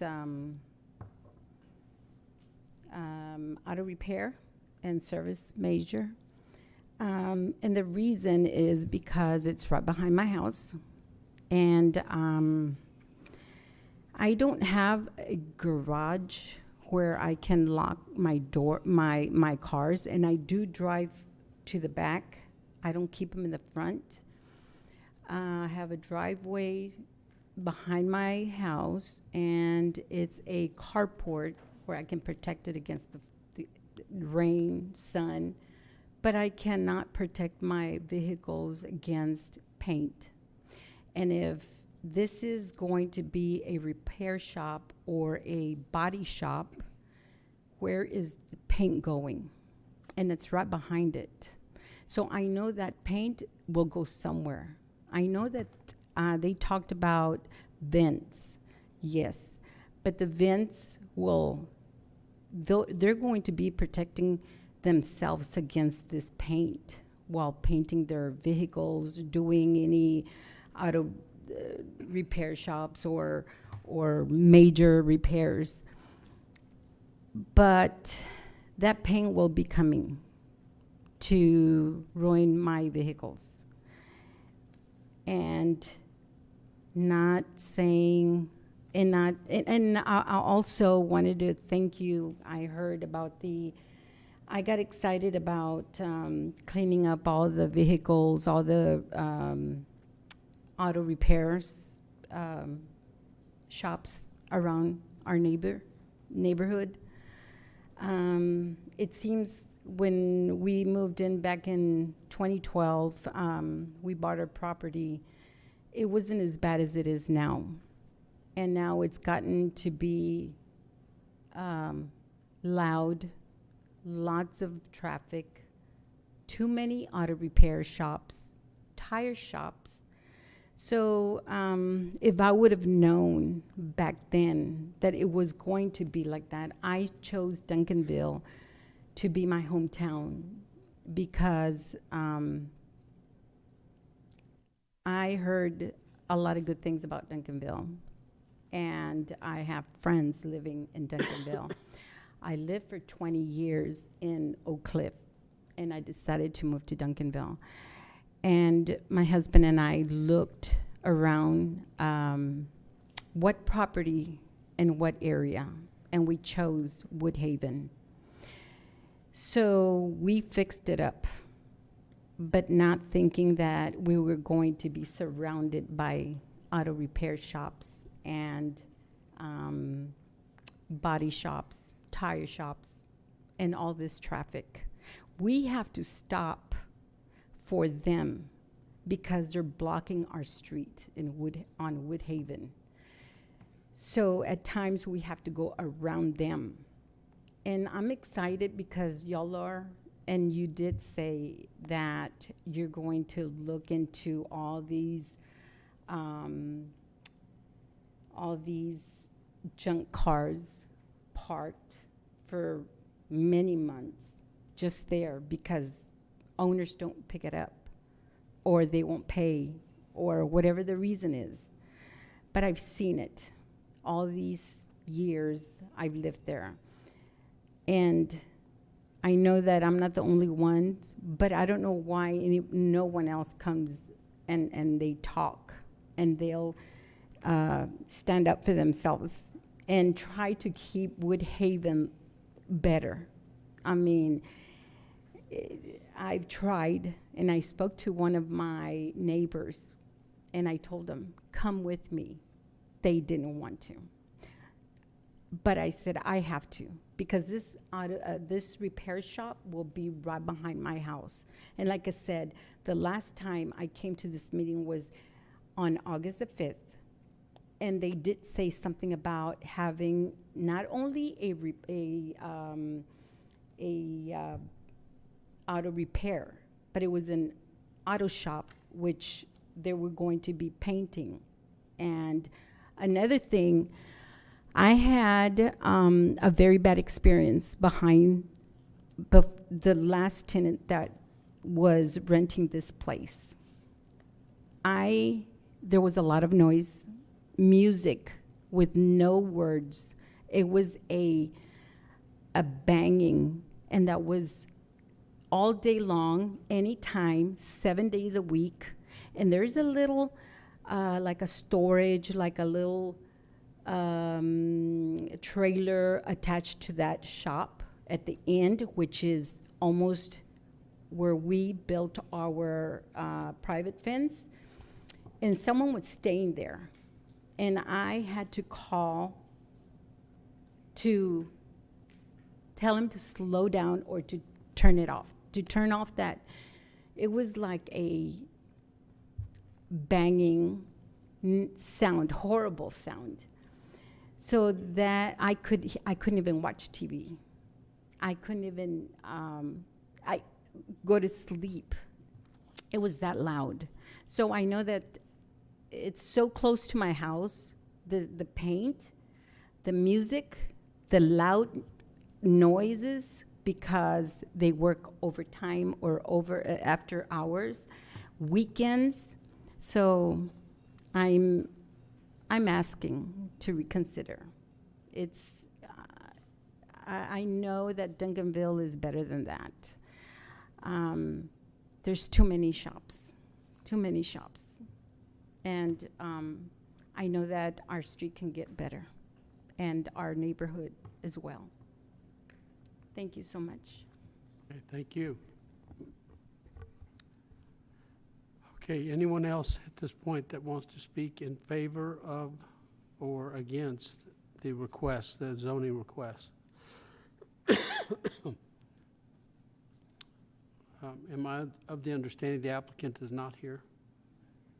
Okay. So last time, anyone in favor or in opposition of the request, please come forward.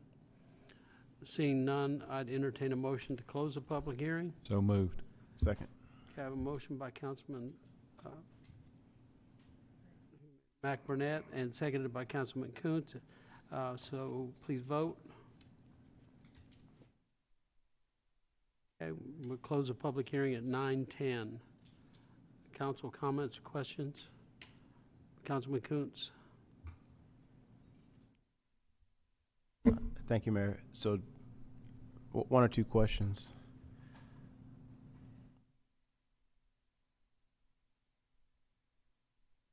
So, will the owner lease these garage bays?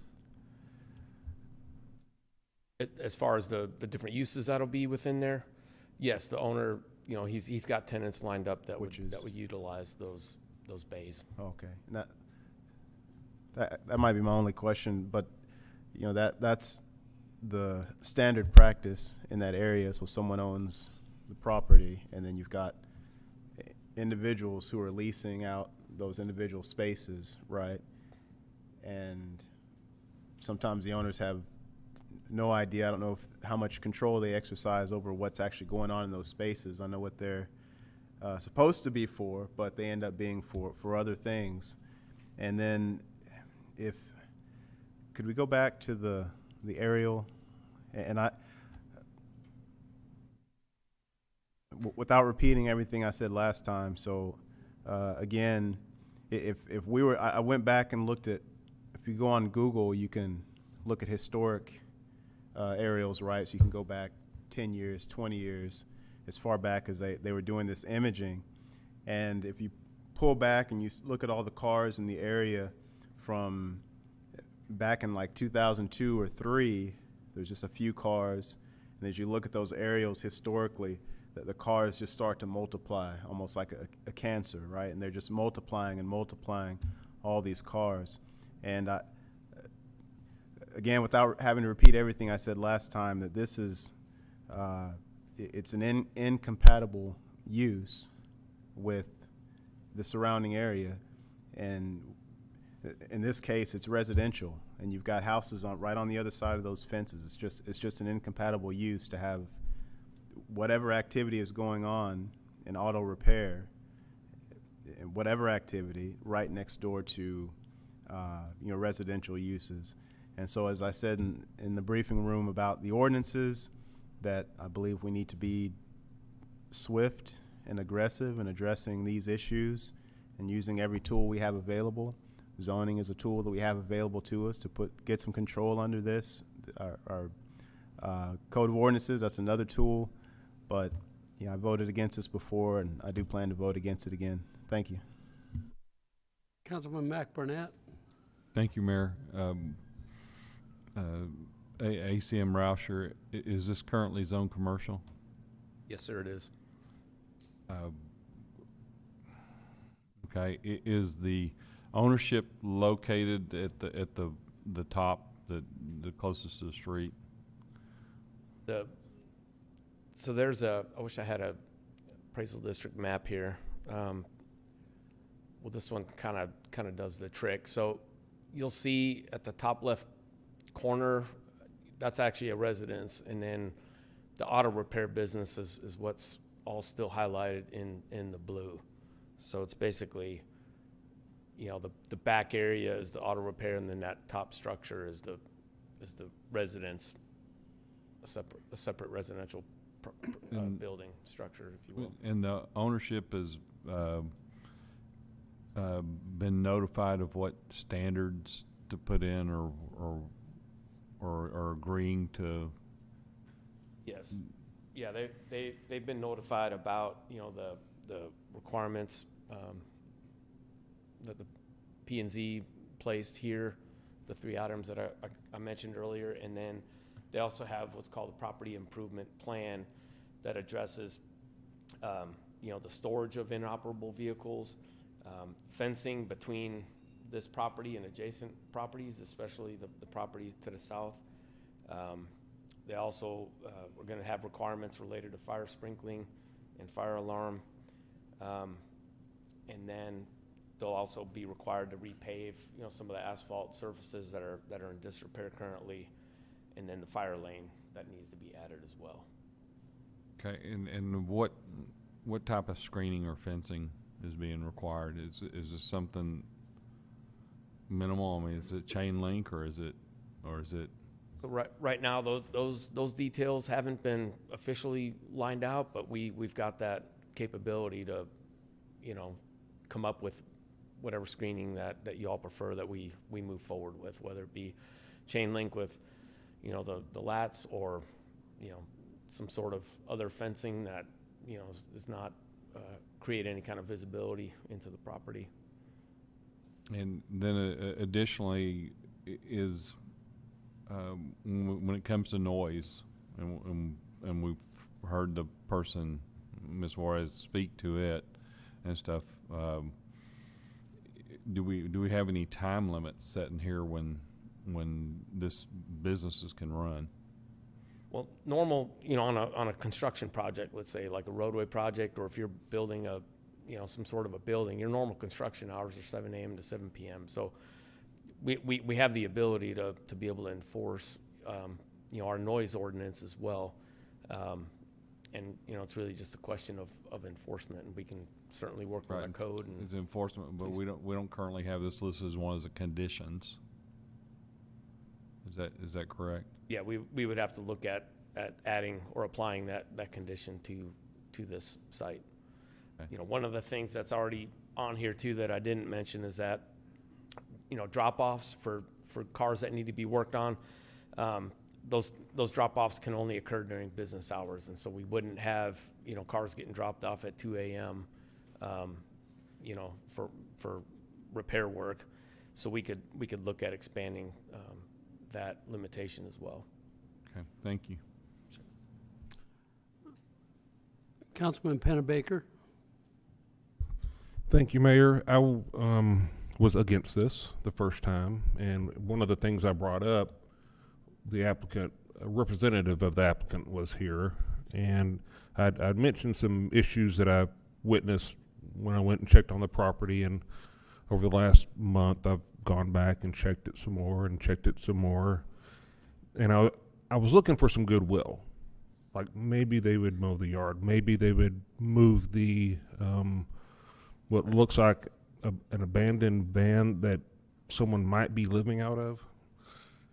And then Sunday I went by and there's a semi truck parked in the front yard of that residential property. So my initial feeling is I don't have a lot of confidence in the applicant. Beyond that, as Mr. Kuntz said, he mentioned this earlier, the briefing we had around the proposed ordinance changes, that it's a time that we need to start working on our transitioning some of our neighborhoods and transform these corridors. And this is a corridor that we have.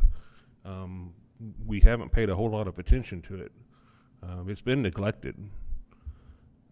The aerial view that we had up here earlier, if we can go back to that, and I know the mayor's seen this, and now I feel like Mr. Kuntz has seen this.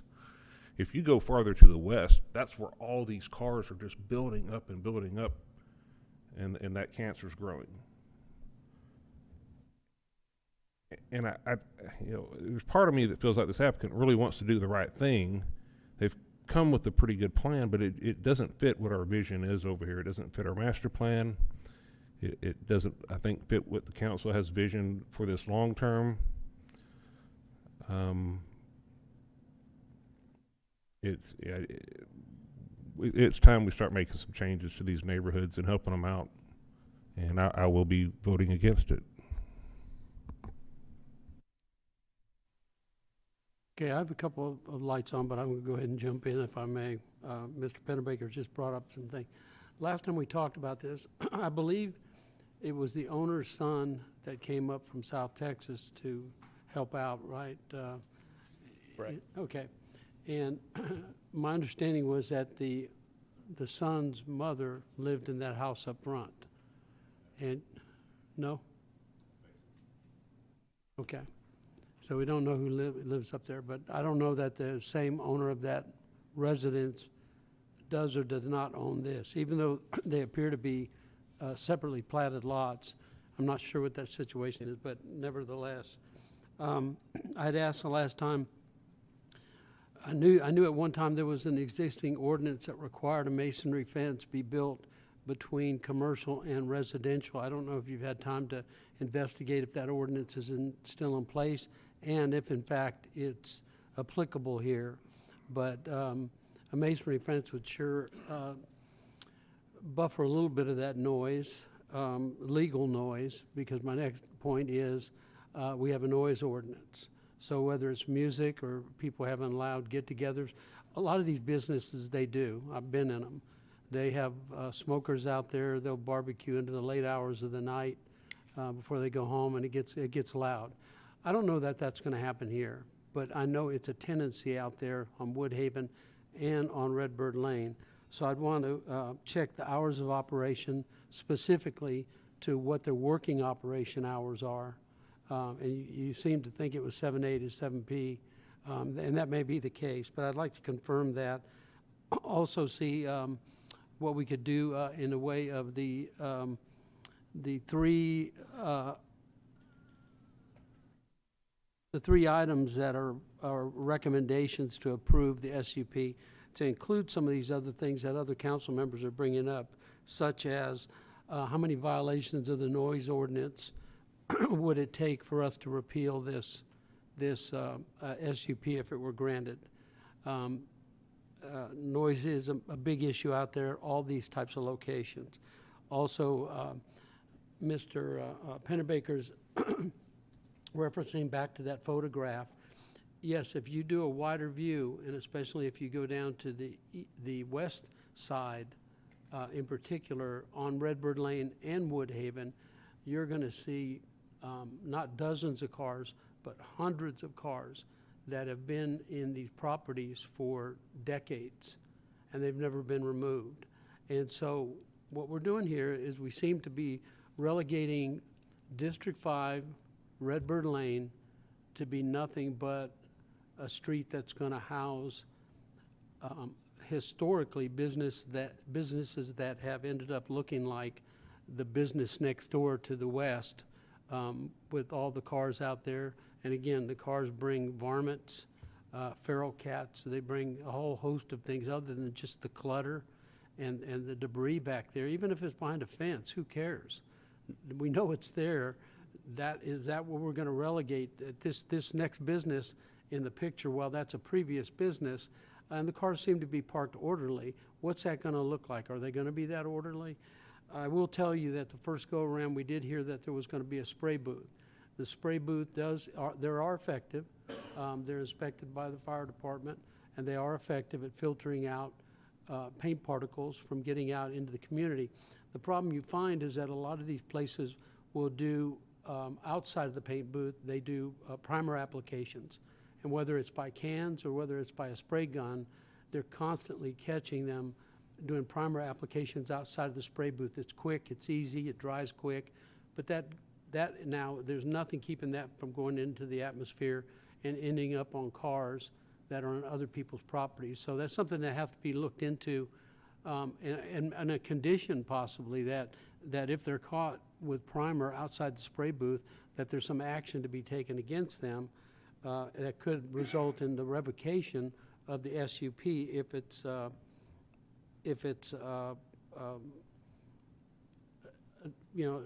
X number of violations, noise,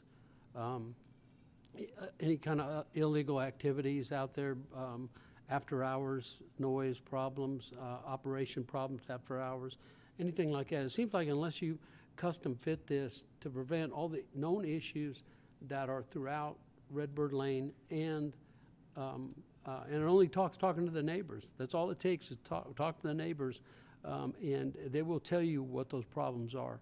And it will include gunfire. It'll include fights. I'm not going to get PD involved in it right now, but I'm sure they've responded to a number of calls out there. There have been a lot of these shops that have been chop shops over the years. And I'm not saying on this particular case that's what we have, any of the above. But if we don't put that in the SUP, that if you have these things, any number of police calls for illegal vehicles, a chop shop, or noise violations, trash violations, having cars longer than 60 days, which is within there. I think we have so much more work to do to protect that neighborhood from just being relegated to this is all we're ever going to have there. Because once all these are in, they're not ever going to leave. They're just going to sell to the next person, and then we can't do anything about it. So I'm looking at a far more reaching list of items that are thought out to, and partially in response from Ms. Suarez's comments that she's talked about. I understand why other neighbors don't want to come in. You can put yourself at risk by offending somebody out there if you get the wrong person. These might be great people. The son-in-law that was here sounds like he would be trying to take care of his mother's property in a respectful way. But once they get up and operating, and he's in Central Texas or South Texas, wherever he's from, that's gonna be hard to monitor unless we have rules in place. So I'm not looking at 3 bullet points, I'm probably looking at 10 bullet points, and for the P&Z to revisit that. So that would be the end of my comments. Ms. Cherry Brown. Thank you, Mayor. Actually, the mayor kind of hit on one of mine, which had to do with the Texas Commission on Environmental Quality. And I would think, well, I would wonder if before we would even give a certificate of occupancy, that would be something that would be considered. And that just has to do with the spray, you know, what the Texas Community Environmental Quality says as far as the pressure on a spray gun. So that was, you know, I just wanted to make sure that we had something in Texas, which I figured we did. And with our inspectors that do the occupancy, certificate of occupancy, I know how tough they are on me with a house, with my houses. So I can't even imagine what we do in our city with commercial buildings. So that's just something I wanted to bring up, that is a requirement in Texas as far as what the spray gun force is supposed to be. It's good. Thank you, Mayor. And I will agree with mostly everything I heard tonight. And you are correct, Councilwoman, that TCEQ, they do mandate and regulate as far as the environmental concerns are. So is this a new applicant or is this the same applicant? This is the same applicant. This is the same applicant. Okay. So as far as the noise ordinance, yes, we have a noise ordinance, but let's talk about response time in order to get out there and respond. And I know that is determined a lot of times by the priority calls that the officers have, because code at this time at night are most of the times off, right, unless we have an on-call person. And even with that, that's a delayed response time. So a neighbor could hear the noise at one time, but really won't be responded to until an hour or so out, based on what the conditions are for that night. If there's a high priority calls, or if there's a person that is on call for code and it takes them a while to get to their car, to get to the site to respond to it. So that alone would have me not in favor of this SUP because of everything that we heard here tonight and being able to respond. So yes, we can have a noise ordinance, but how long does it take for someone to get out there to enforce it? And that's not a negative on any of the employees. It's just it takes time, and depending on what we have. So with that, I want to say I won't be voting in favor. I also want to thank you for taking my concern about this particular item and the staff report and how it was in there twice and the links. And I also saw that Olson was going to be presenting tonight, and I know that they're no longer with us. So hopefully with the new system that we have, it can catch things like that. And thank you for listening and hearing me out. Sure. Thank you. Thank you. And with that, that's it, Mayor. Councilman Kuntz. So I'd like to move to approve, but I'm voting against. Okay, we have a motion to approve by Councilman Kuntz. Second. Second by Councilwoman Gooden. And Mayor, I say this, just because you make a motion and second something doesn't mean you have to vote for it. There's a common misunderstanding about that. Making the motion and the second only brings the item to a vote. Doesn't mean that's how you're gonna vote. It just means you're bringing it for a vote. So yes means you're in favor, no means you're not in favor. Got it? Thank you. Okay, we have a motion and a second. Councilman McBurnett, did you have a comment? Yeah, I would like to make a comment. I'd like our council to consider, if we're going to approve it, to at least add the conditions as well. That amendment to the motion? That's what I'd like to do, is amend the motion and to approve with conditions. Three that are on the screen? No, I'd like to add Well, I'm gonna leave it like that, Bob. Thank you. So With Mayor, the I three. already made the motion, it was seconded. I'm not going to withdraw my motion, so. So we have a motion and a second. At this point, if there's no other comments, please vote. Oh, what do I have? Well, you made a motion to amend. Yes, sir. All right, thank, Can I second his amendment?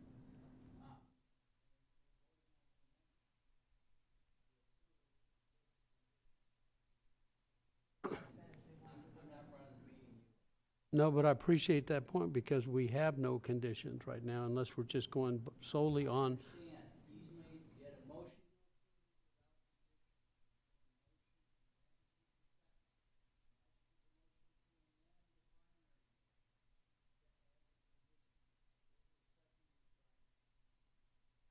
Jerry Brown. Very good.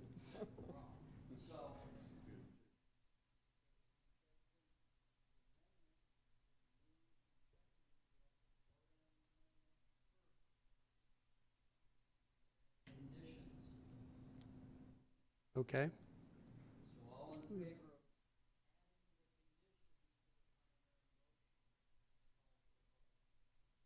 All right, let's vote.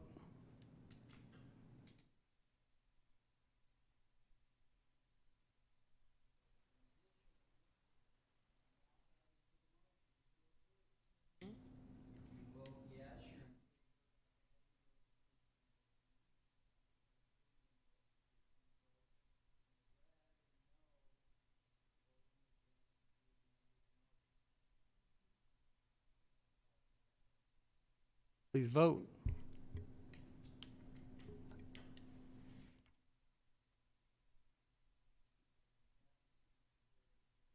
The motion fails. Thank you.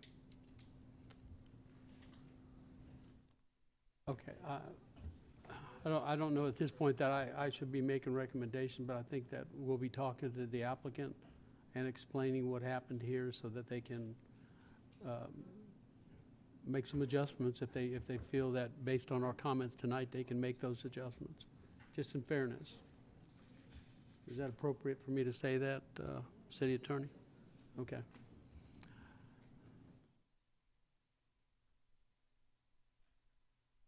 All right, so now we're going to move to item 6, staff and board reports, receiving a briefing from the police department, summarizing metrics from the Marybrook Park Neighborhood Initiative.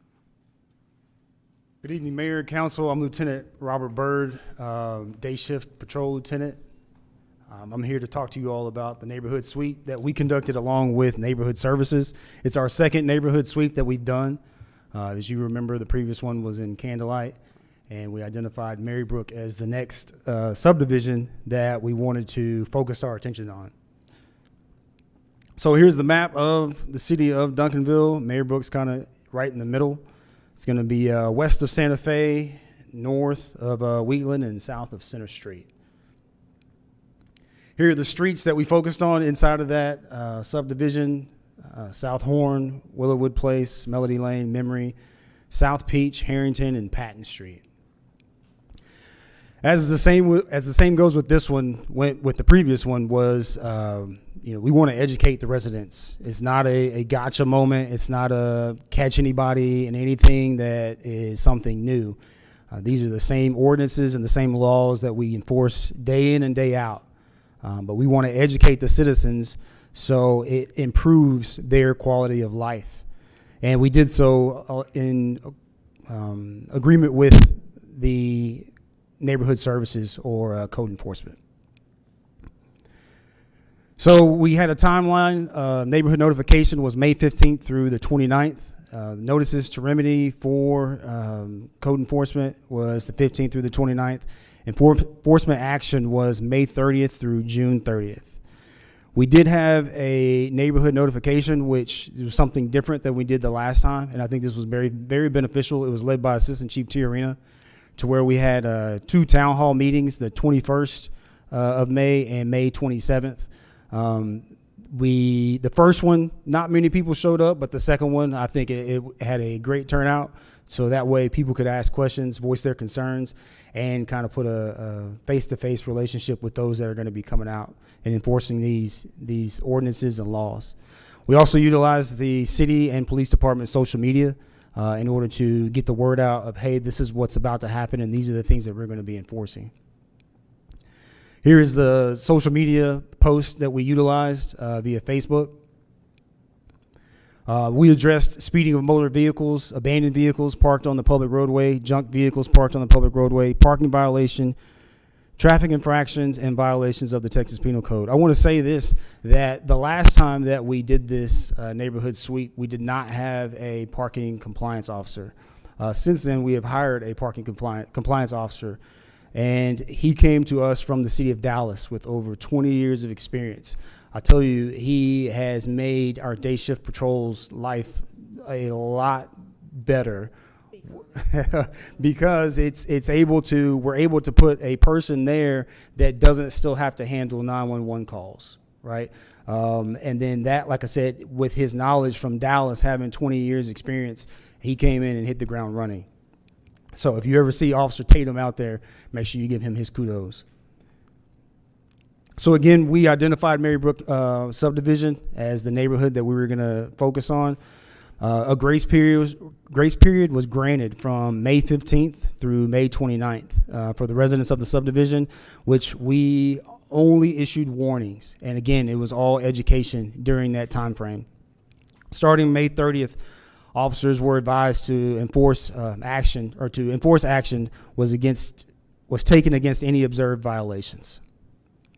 So the same thing as we did the last time, we did here with Marybrook, where we issued warning placards, letting you know, hey, if we weren't able to make contact with you at the door of your residence, we placed the placard on your car, on your vehicle, letting you know the observed violation and giving you an opportunity to fix that violation. During the grace period, we had 23 extra patrols, observed 28 parking violations. No vehicles towed, no citations were issued during this time frame, and almost a whole day's worth of man hours or neighborhood hours was done during this time frame. And we had one neighborhood service referral. During the enforcement action, we had 37 extra patrols, observed 16 parking violations, towed 8 vehicles, issued 3 citations, and conducted over 94 hours of neighborhood hours in this location, and again, 1 neighborhood service referral. Call for service comparison. This is just showing you during the time frame from May 30th to June 30th in 2024 on your left side of your screen, and then from May 30th to June 30th, 2025 on the right side of the screen.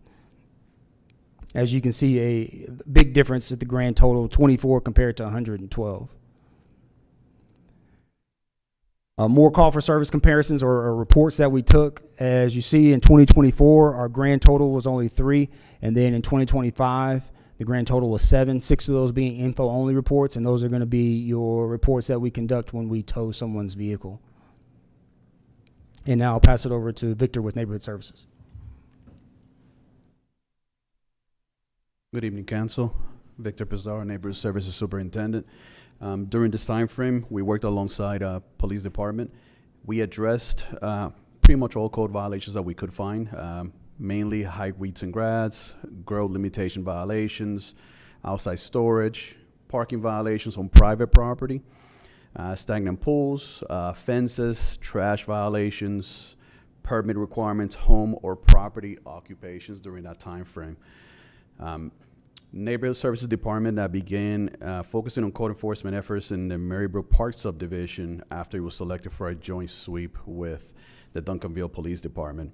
Coordinated intensive code enforcement sweep officially began on June 1st, 2025 in partnership with the Duncanville Police Department.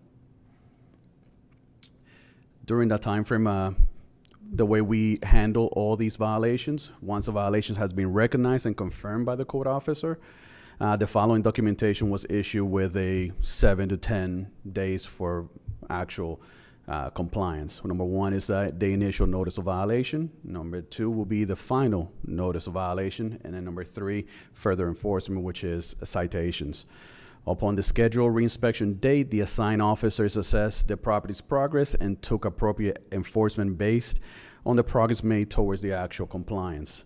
The officers then updated a progress report for compliance tracking. At that time, during the time frame for us was June 1st to kind of still, some cases are still ongoing, but during that time frame of June 1st to June 30th, 45 cases were open, 41 notices of violations were issued, 59 violations were found during that time frame, 40 properties complied, 2 citations were issued. We still got 4 cases that are still ongoing. During that time frame, no signs were found for it to be removed. This is just a little bit of kind of the list of everything that we did. You'll see we actually took a little bit extra with the outlining of the street, which is Center.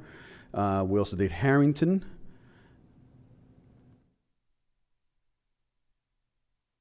And kind of jumped up a little bit here. All right, Mary Brook. And finally, just any questions that you guys might have for us.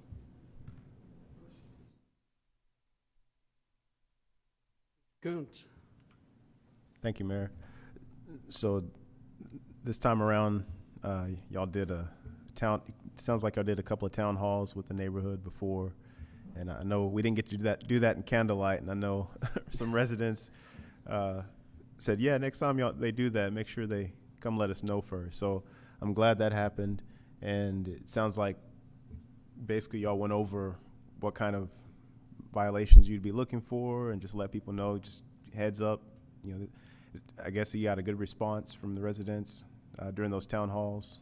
Yeah, specifically for the second one, it was a lot more response to that one. I was able to give handouts with kind of what we're going to be looking for from the code enforcement side of things. And also at that point, along with police, we were able to answer questions. I even gave extra handouts for any other residents that want to give to their neighbors and things like that. So we were actually able to see a better response this time around on the sweep than the first time we ever did the sweep. So that's where we got a lot more compliance, hence the candlelight sweep, which was a lot more citations then. People were more responsive, I think, due to the response to the town hall meetings.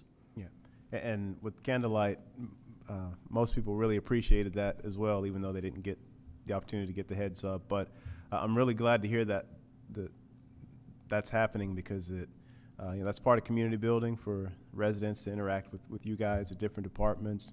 And it also shows a partnership, right? So people show up and talk to you guys. And so now we feel like partners in this. And so so we're all going to work together in cleaning up our neighborhood. And it's not just you guys cleaning up the residents' neighborhood, but they take ownership as well, that we're part of this as well. And during that, the town halls, are they educated on the reporting mechanisms and see, click, fix and all that? Yes, I've actually encouraged all the residents that attended to always, because my biggest message during the town hall is for the residents to kind of see code enforcement as more of a team effort. We don't want to convey a message of us against them. We want everybody to be together and everybody take ownership of your own neighborhoods and kind of let us know, which at that point I introduced, hey, in case you're not aware of, here's Cyclic Fix, which was also part of my little handout, Cyclic Fix, and any other ways, here's my card, let me know, talk to me, get me involved, because at that point, I wanted to also convey the fact that if they're not involved, they're at the mercy of when we get there, when we get a complaint and we go out there. Yes, we do patrol, but it is a large area to cover, so we have to make sure that, you know, our residents get involved. And then one last point. Could you go back to the slide with the number of violations and issued, and so that the number of compliances, again, that shows, I mean, that's a major success right there, right? You've got 40 compliances. That means, you know, 40 different areas where this neighborhood is being improved and cleaned up. So just great work from both departments. And I don't know if y'all have another neighborhood picked out, but you're welcome back to District 3 whenever you're ready. Thank you. Mr. McBurnett. Thank you, Mayor. Lieutenant Byrd, thank you for the presentation, as well as you, Mr. Pizarro, and stuff. And this is my district and stuff. So, and I heard large feedback of positive. You know, I think I only had one thing where they kind of said, and it's usually had to do is that somebody was older. They don't do social media. So they had to kind of learn about that. So I know we can do that, but I appreciate all the efforts that gone in. And if you drive through that neighborhood, they've kind of kept that neighborhood up a little more and a little more. And we've asked these guys to do this just so we're trying to maintain a standard in our neighborhood. So as Mr. Coons mentioned, District 3, they've had that. I think you're currently working in another area. We'll get a report on that. But it's just little things to help bring up and maintain our property values and just the living and the stuff. So I want to thank y'all for doing what you've done. Mr. Pennebaker? Well, again, thank y'all. This is a wonderful thing y'all have started, and it's had a lot of great success. And Mr. McBennett said y'all have started another area. I have constituents in District 5, Fair Meadows, that are watching this, and they're excited for y'all to get them on their radar. So looking forward to it. Ms. Gooden? Thank you, Mayor. I just want to continue the kudos. Great job, and the improvements that are being made. Thank you so much for your service. Also, I'm pretty sure Councilmember Cherry Brown will also say that she receives calls. I know I receive calls from Hollywood Park, and this is something that they would love to see happen over in Hollywood Park. So if you could at least, I've asked previous city manager if he could put it on the radar, so I will go again, ask if you could possibly put that on your list of neighborhoods. I know they would appreciate it, but thank you for all you do.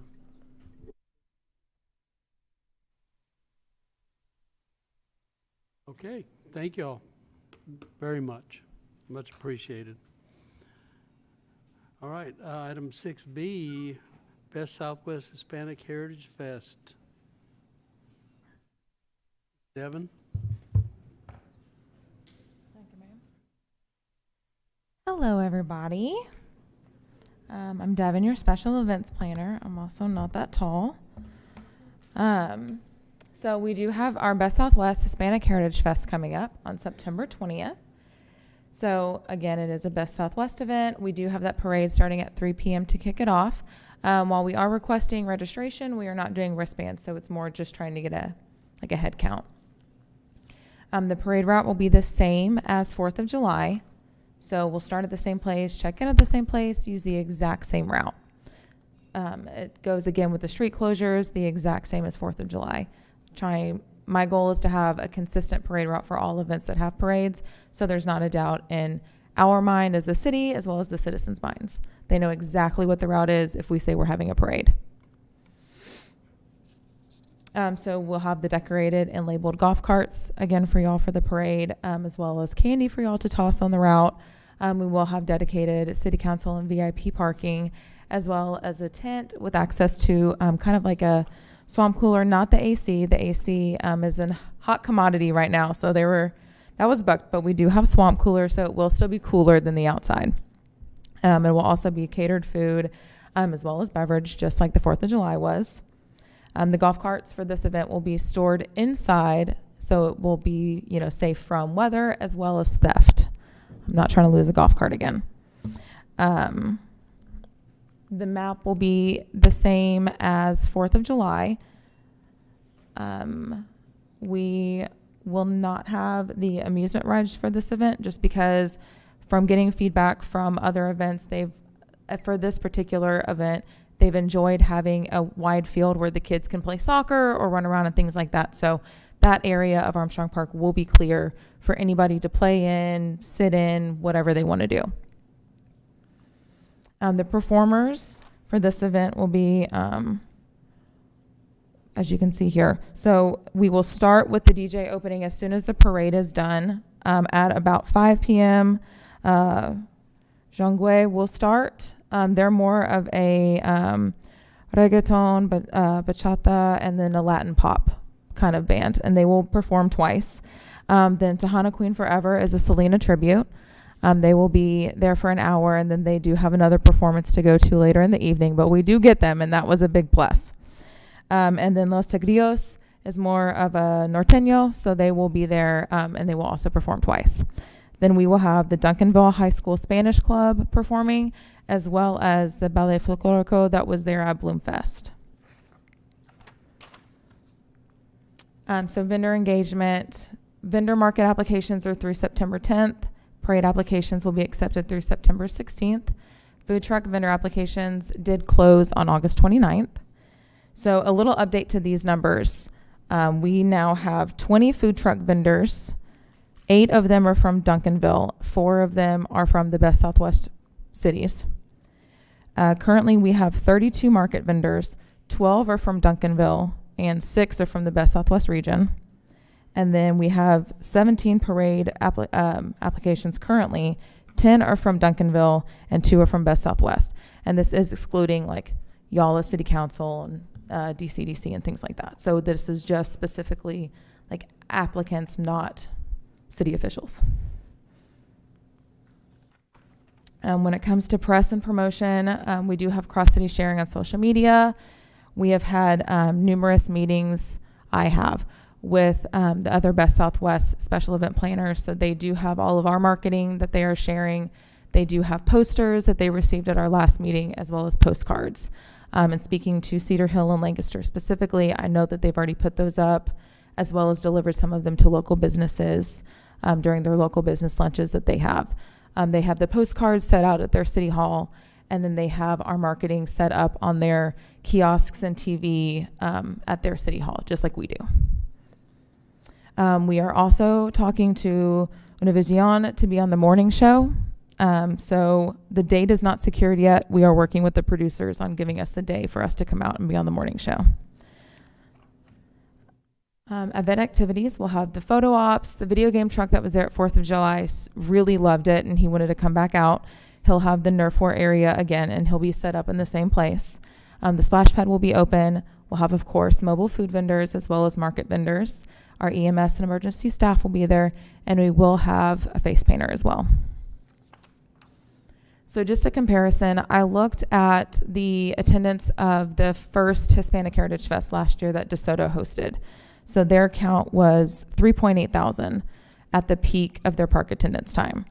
In comparison, at our Mexican Independence event that we had here in Duncanville, we had 3.2 thousand attendees. So I'm hoping in a combined we can get around 4 to 5, maybe even more thousand here at our event. The event survey, just like we did for 4th of July, we will have a public event survey that anyone can scan and fill out. It's not just vendor specific, it's for anyone.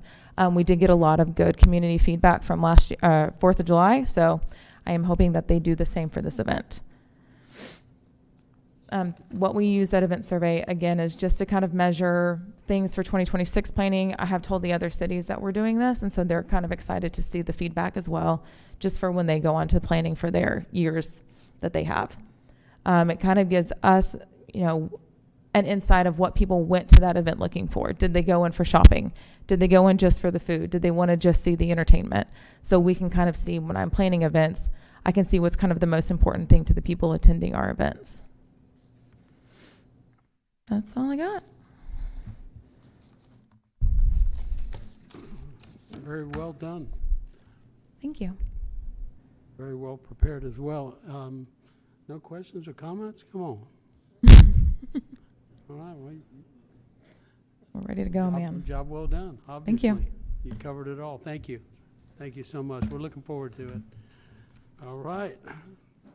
Last agenda item. Public Works Quarterly Report. Good evening, Mayor and Council. I'm a little taller than Devon. I always love being last because y'all are tired.